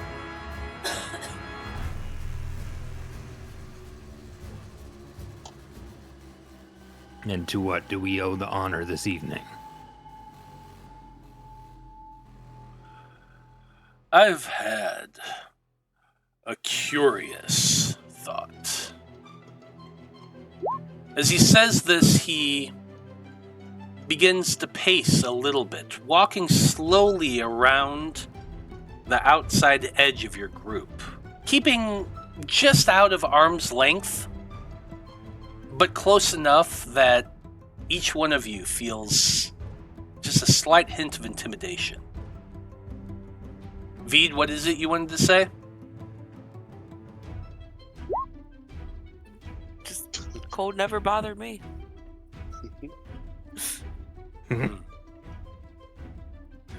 No, I don't think it would. I can't help but wonder how much your companions know about you. But then again, you chose not to learn about yourself. So you can't fault them for not knowing either.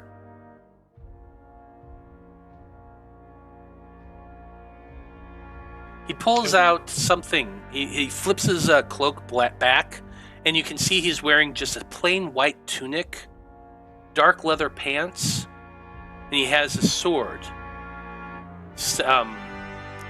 resting lightly on his side. But other than that, he is completely unarmored. As he flips back the cloak, he reaches his hand into the pocket and pulls out what appears to be a large circular object. on a chain made out of gold. He presses one side of it, and a door opens like a hinge. You realize this is a pocket watch. There aren't a lot of them in Loropa, but they do exist.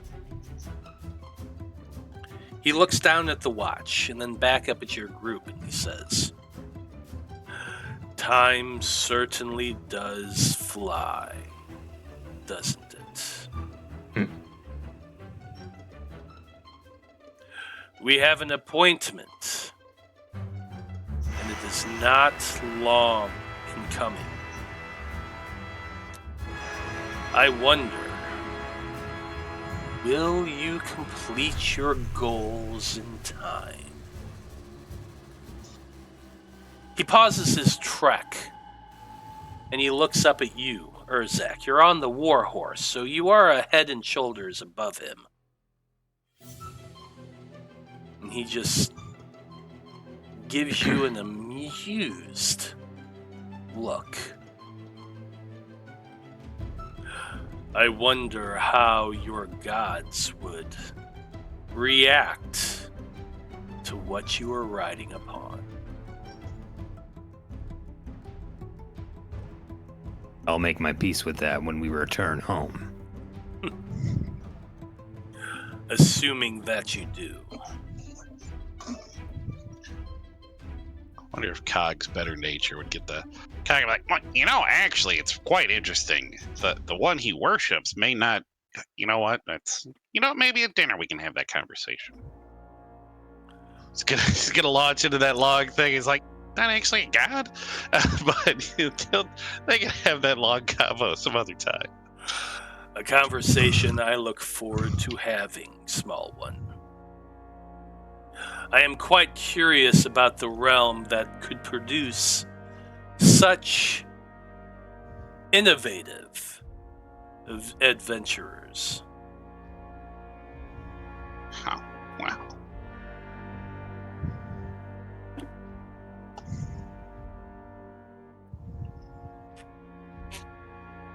I'm willing to share some information. I'd love to ask some more about Barovia. I'm very curious. Maybe we can have a nice, honest exchange at dinner. Nothing would bring me more joy than that, Halfling. I look forward to seeing you all at dinner.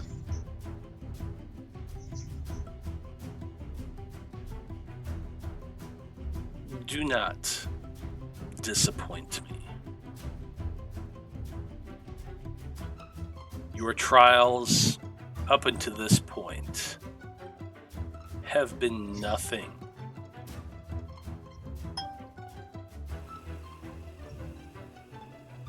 We shall soon see how your courage lasts.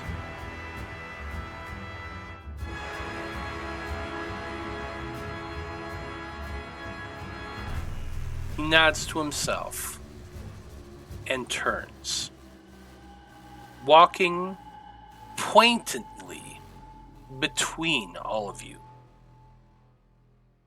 moving around your horses, but purposely walking in the middle of you.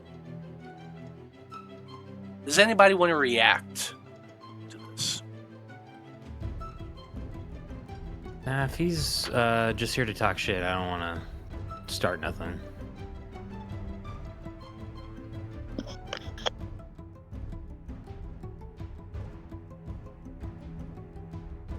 Vide, Danika, Delphine. Oh, Delphine wants to say and do a lot of things, but she is not stupid. She'll bide her time. Same. Vide's just kind of glaring out from under the brim of his hat. But yeah, no, I'm not starting anything right now. Urzak can feel nails start to dig into his sides for Delphine trying to keep herself from actually acting. Let's not start the party soon. Come on. Have some decorum. We're in a serious situation. Yeah, she's trying not to start shit, so she's holding on tight. I was meaning towards the digging your nails into his flesh. He might like that. Oh. Oh my gosh. You relax. Oh, just you wait. I've got more prepared. Just you wait. Yeah, kind of. By chance, what will we be having at dinner? I'm curious. What kind of cuisine might you provide? He's made it to the edge of the outer side of your group by this point. As he turns, you can't. The rest of you, like Cog, is focused solely on him, but the rest of you, with your passive perception, would see that there are dark shapes moving in the woods around your group. Just out of sight, you can see just shapes, but they're starting to move around towards Strahd. Strahd turns and looks at you, Cog.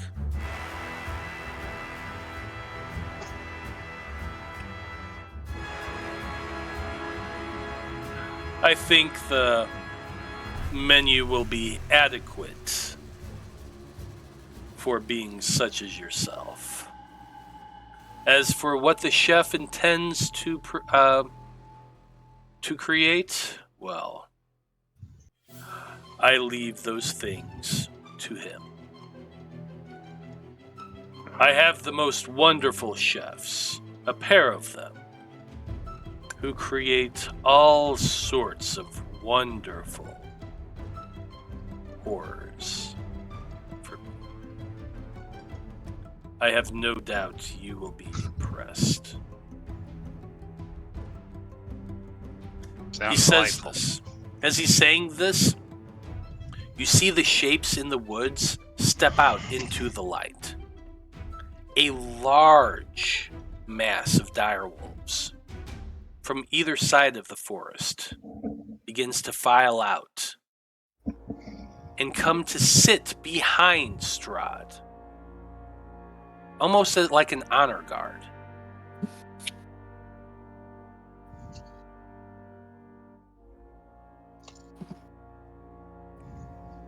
It is a shame, however, that our dinner will be bereft of the wonderful wine this country used to produce. It is unfortunate, but Varos claimed the last of their stock, and there are no more to provide. But that is what happens in Barovia. Decisions are made, and consequences are reaped. And an unfortunate consequence of the last few weeks has led to there being a lacking in this country. Not that I need to sustain myself on such, but it saddens me that your group will be unable to partake. The Lord of Barovia shrugs. But the hour is late, and I suppose you all have places to be. Carry on your journey, expedition. I hope you have enough time.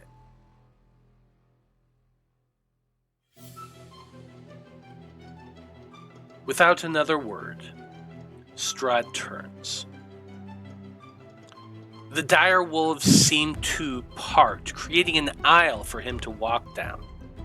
And as he passes each one, in uniform succession, they turn and begin to follow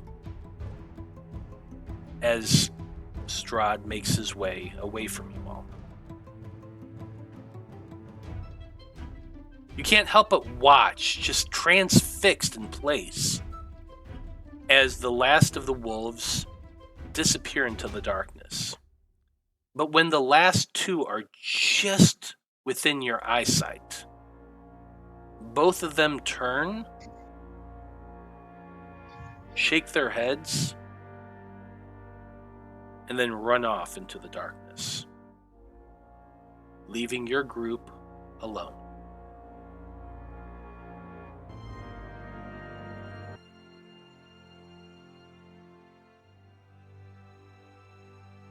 Nice fella.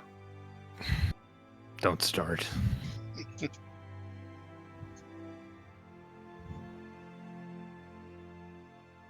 Well, that was a waste of 10 minutes of our time. Keep moving, I guess. Oh, yeah.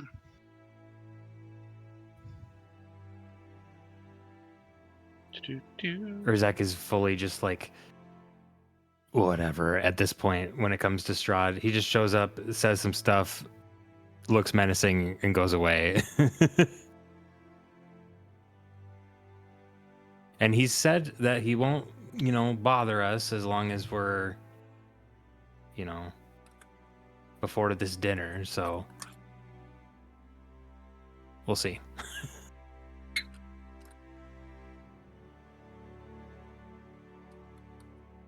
I mean, so far he's kept his word, as far as we can tell. Well, I mean, he himself is not physically bothered us, other than talking. Yeah. To us. I beg to differ. Yeah. He Sure, did he did hit me. And with a lightning bolt. Danika, myself, and poor Van Richten with a lightning bolt. Oh yeah, there was that. It is true. Luckily, Oh. I had death ward on myself. Or I would be dead.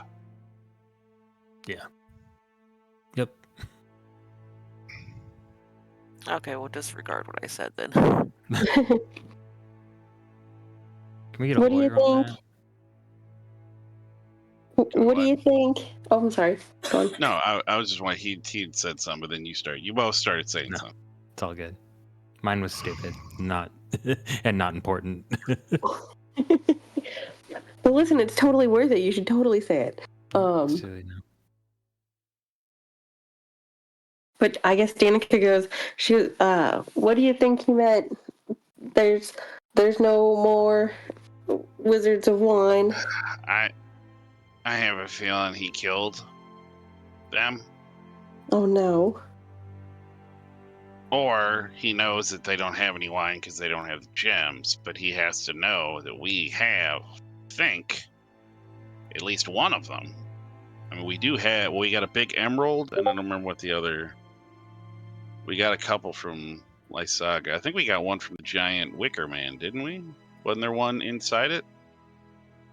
With Fendrick? I don't know. Yep. I believe. Yes, large emerald gem from Wicker Man.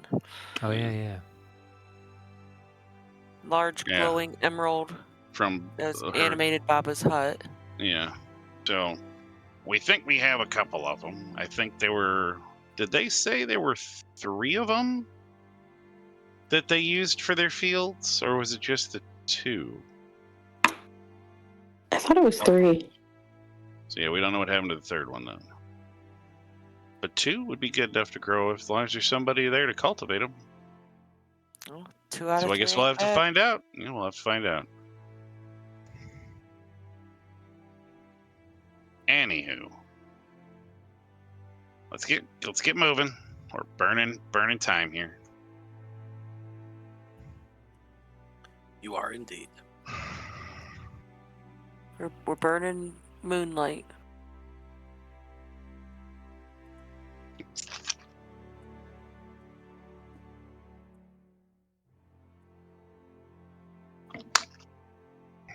You basically got about 3 more hours of travel. which means you're going to be arriving at Argynvostholt just shy of midnight. I do need another animal handling check from you.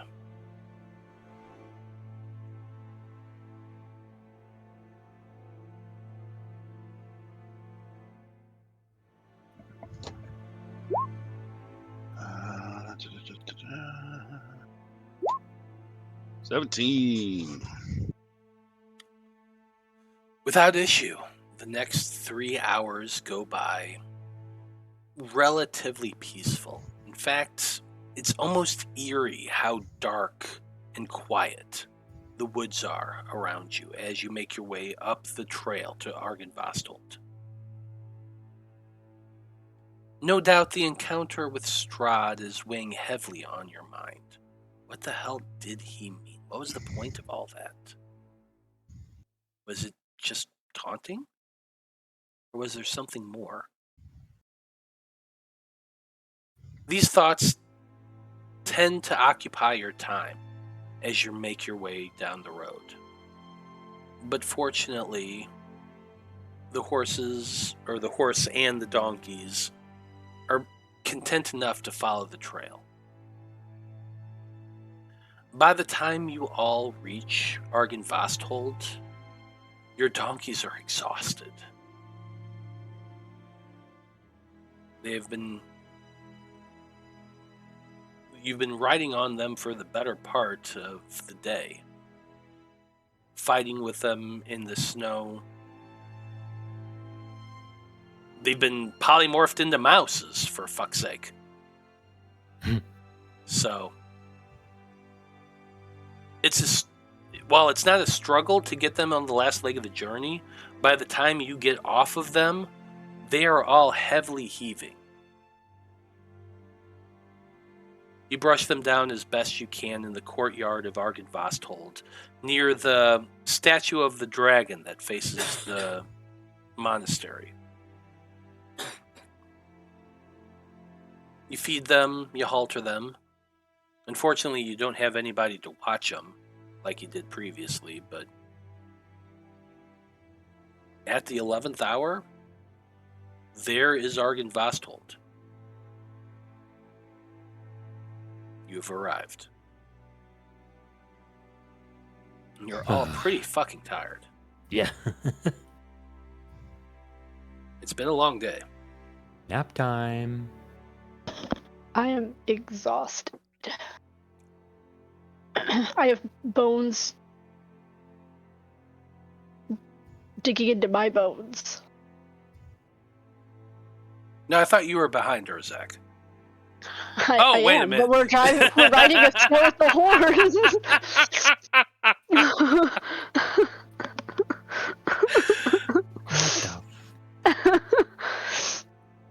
I got a sound for this one. There we go. Anyway, what's the plan from here? Sleeping. Yeah, I think we should sleep before we. Well, I mean, it should only take a couple of minutes to put the bones in the Crypt. Yeah, but yes. But that's also assuming that this guy's not going to want to fight us anyway. Then Might as definitely, well. definitely yeah. sleep.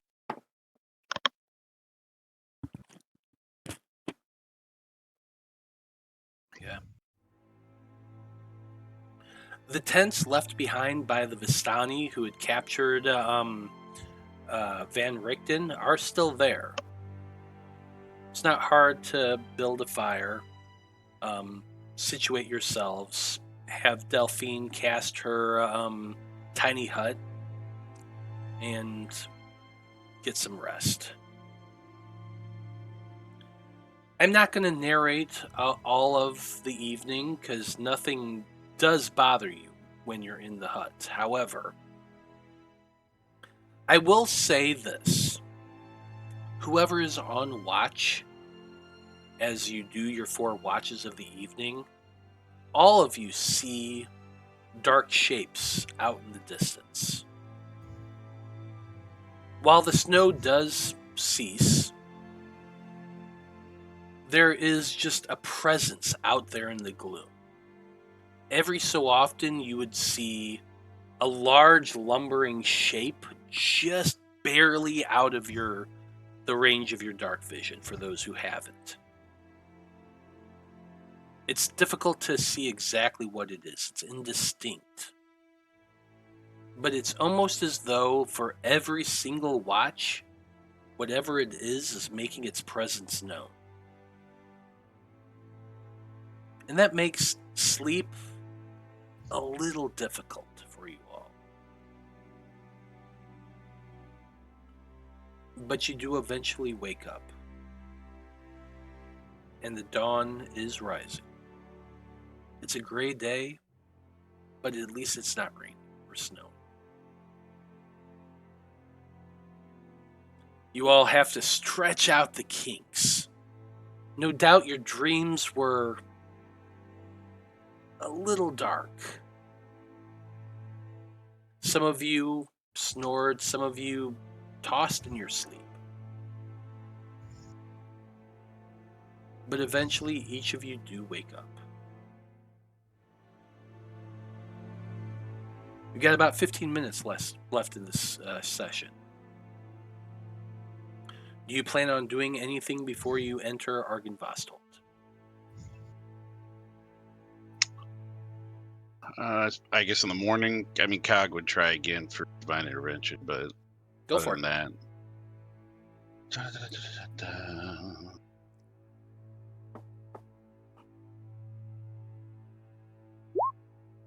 Yeah, we're getting further away. Ah, Nope.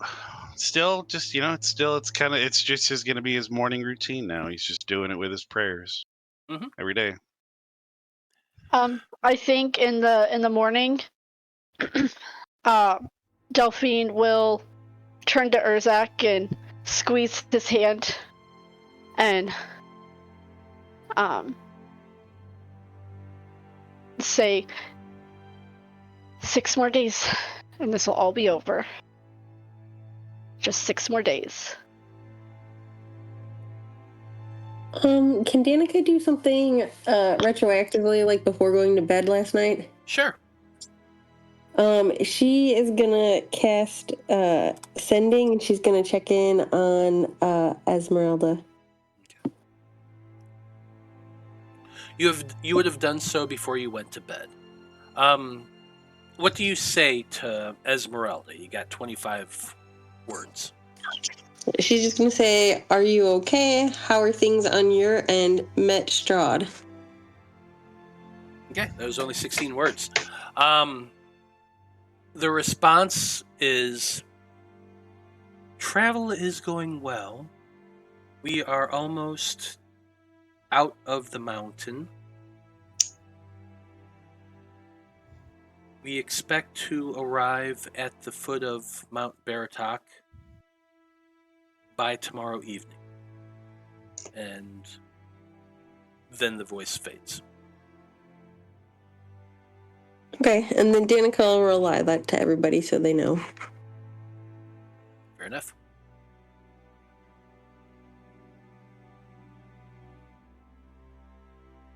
And that's it for her. Well, you all wake up the next morning. What is the plan from there?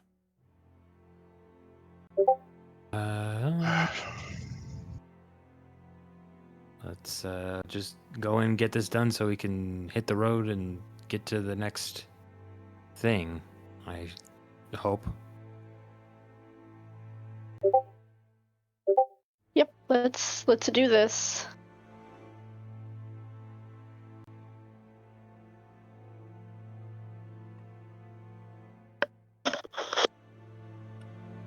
Let's go. Excuse me. Argynvostholt is much like it was before. A partially destroyed old monastery converted into a mansion. The stonework is dark as you approach it, and there are no torches within. The doors remain open. Actually, you left them open when you left here, and they haven't been touched since then. My question to you is, what are you doing? Are you just, like you just said, you're heading into Argynvostholt. Where are you going from there? I would assume the mausoleum to put the skull back where it's supposed to go. Oh, would you be able to do mending on that skull to put it back together?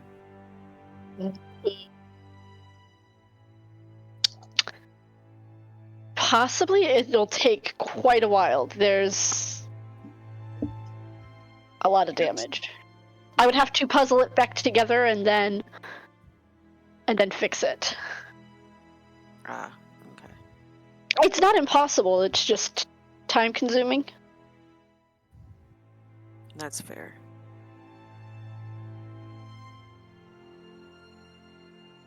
But I leave that up to everyone.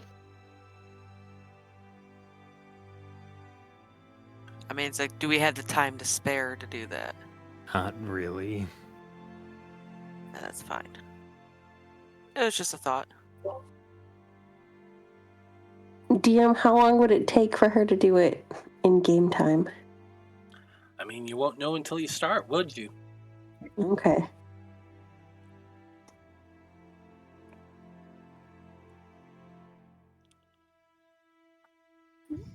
Well, that's up to y'all. Yeah, I mean, I'm gonna trust if you say it's gonna take too long, then it's gonna take too long. We only have 6 days now.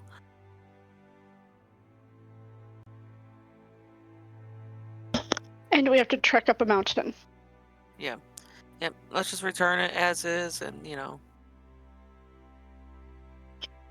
It is what it is.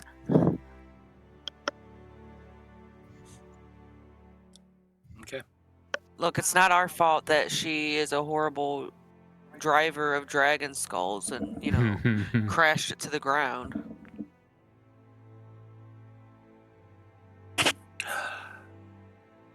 You know exactly where the mausoleum lies. Through the foyer, past the meal room, into the chapel, out the door, into the graveyard, into the very end of the cemetery, where the tall structure of the mausoleum resides. The inside of it is exactly what you left of it. 4 alcoves with stone upraising. Apart from that, it's bare. Nothing else inside of it. What do you do once you step inside?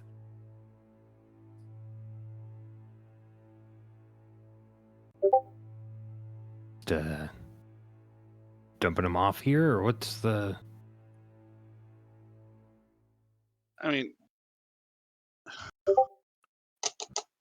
did he I guess, I mean, yeah, I suppose we could take him there, because it is where it's mausoleum.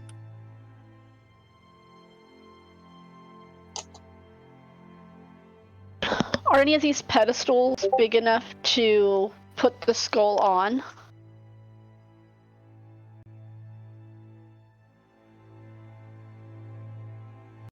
Say that again? You said that there were like pedestals or Yeah, like they were empty? there's like 4 alcoves with a raised dais in each of the 4 alcoves. They correspond to the cardinal directions, north, south, east, and west. The platform is basically like a 3-foot raised stone. The entire mausoleum is made out of stone, and while there are like great windows at the top, they're like so dark you can't see through them. So you're relying solely on the light from Vide's scimitar and Urzak's shield. But We could. like I So, said, so like a good place to probably put it would probably be the platform. It's a big skull, right? She rode around on it. It is a very large skull, or it was at one point. Easily about 6 feet in length. Actually, more like 8 feet in length by 4 feet wide. So, Could it fit into the alcoves? Possibly, but it's difficult I mean, to what if tell. we just left it on the platform? Like I said, up to you what you're doing.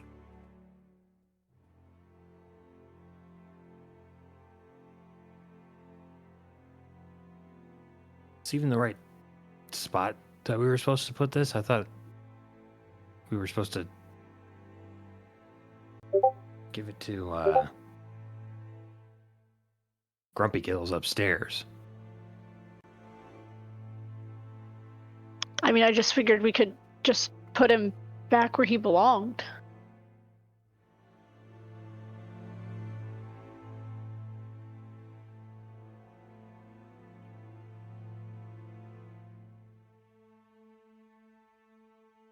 Well, we could always check in with old Grumpy upstairs if we need to. It's whatever. I don't know, we gotta do something.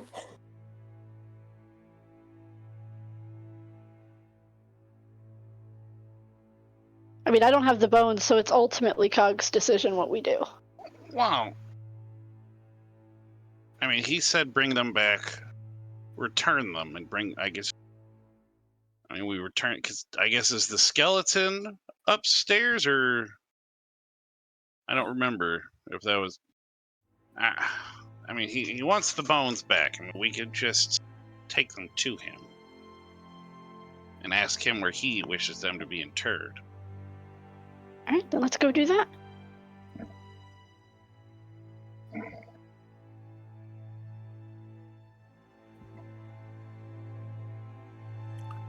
So you're heading up to the 3rd floor? Yeah, I guess. Okay. After standing there for a moment in the mausoleum, your group eventually decides to enter the fort once again and make the trek up the couple sets of stairs, which you have to go up first set of stairs, then down the hall balcony to another set of stairs, go up that, make your way to the 3rd floor of the building.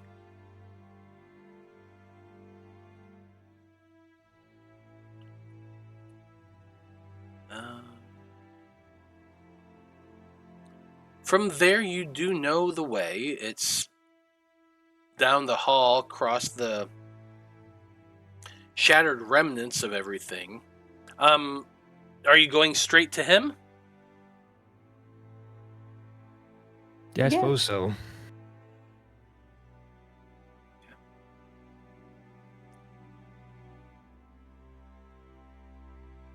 Second. Do we notice any changes from the last time we were here? Perception checks?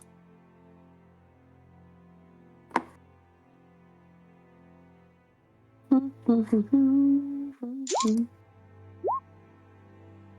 13. 14. Not till on day 3.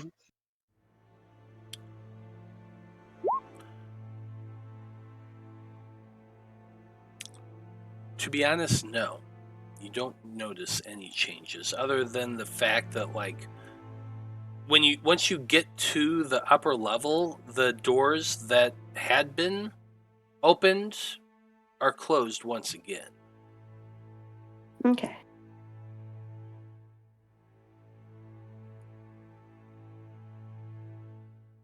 That's really about it, to be honest.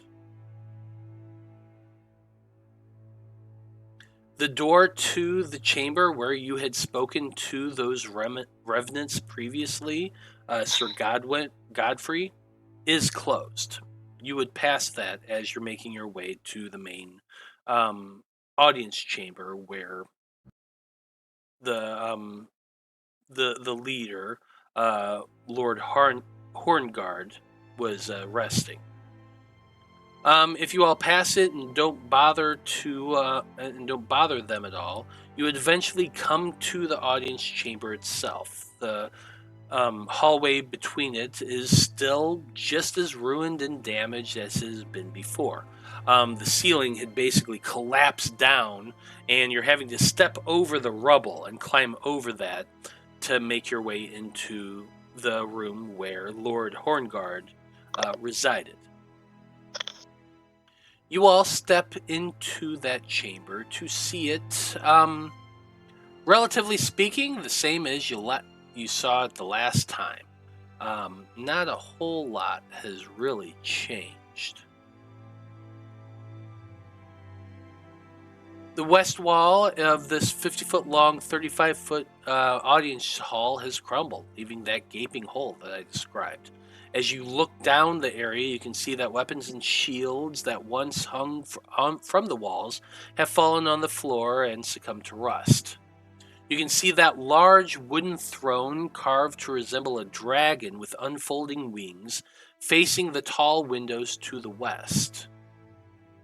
You can't see what's slumped in it, but you know it's there, and as you step foot towards that chamber, you hear armor move, that rusted creaking sound, as one gauntleted hand slams down on the top of the throne and lifts itself up to turn and face you all.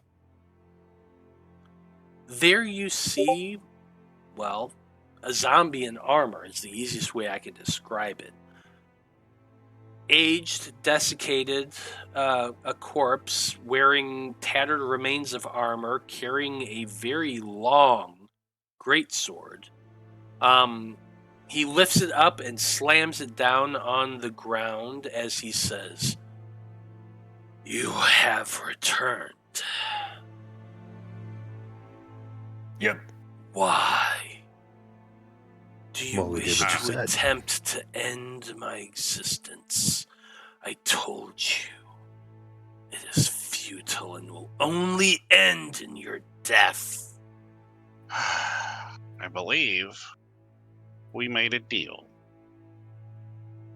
And I suppose Cog would have Urzak help him put it on the wall so he doesn't have to like climb down in it, and he can just walk in and collect the bones of the dragon skull.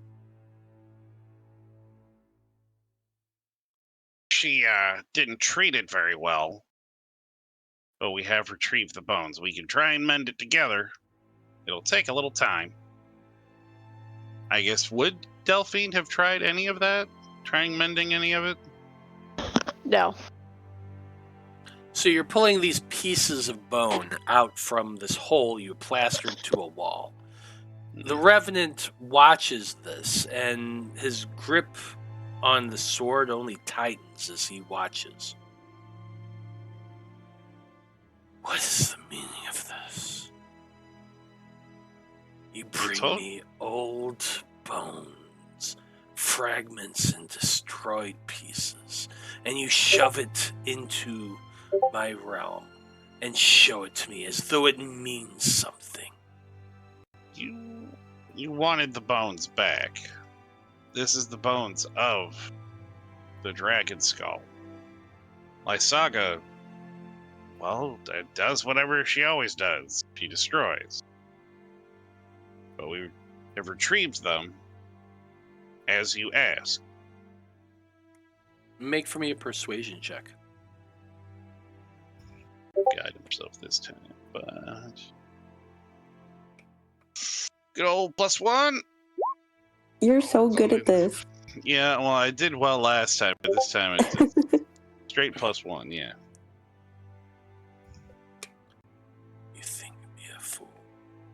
You think some old, vagrant, destroyed rubble is going to convince me they are the remains of my life. No. Hey, Cog. I say to you, no. Be You have to gone speak with from Dad? this place. 1 second. She was trying to speak, sir. Delphine, what did you need? Do you have speak with dead?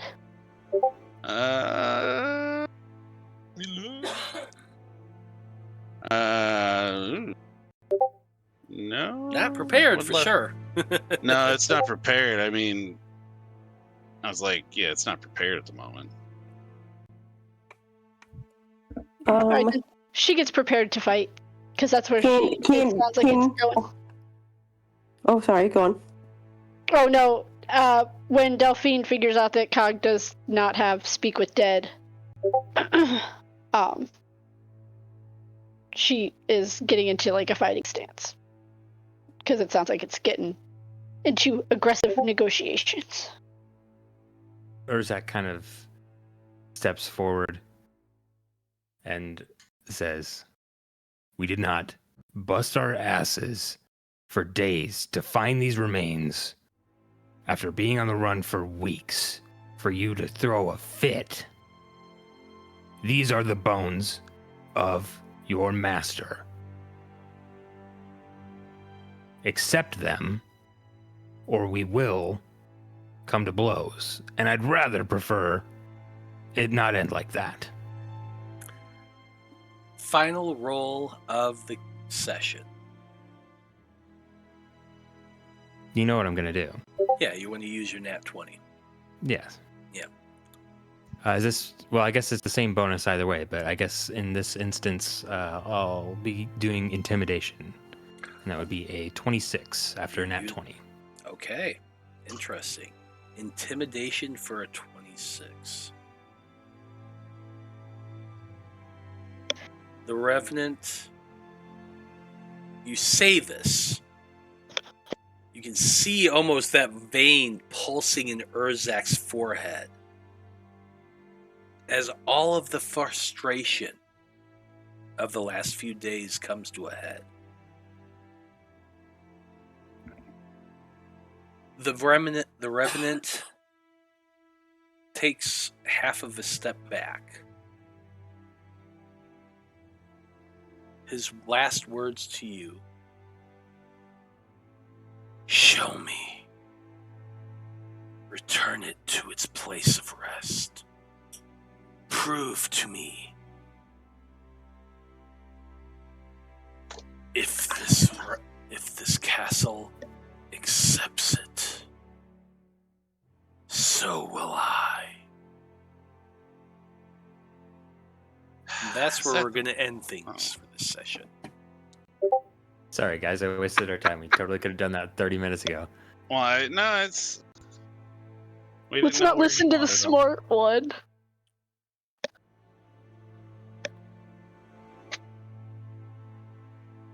He's Like Bones, Mausoleum. just. Well, I mean, he said return the bows. He didn't say where fucking to. Yeah, it's a big ass building. I'm an asshole. No. It's okay. Maybe he wanted to cuddle with him. No. He wanted to crawl in its mouth and fall asleep. Maybe his God really meant that much to him. Who knows? But hey, you've arrived at Argynvostholt. It's not too much longer now. But we're going to end things right here, so.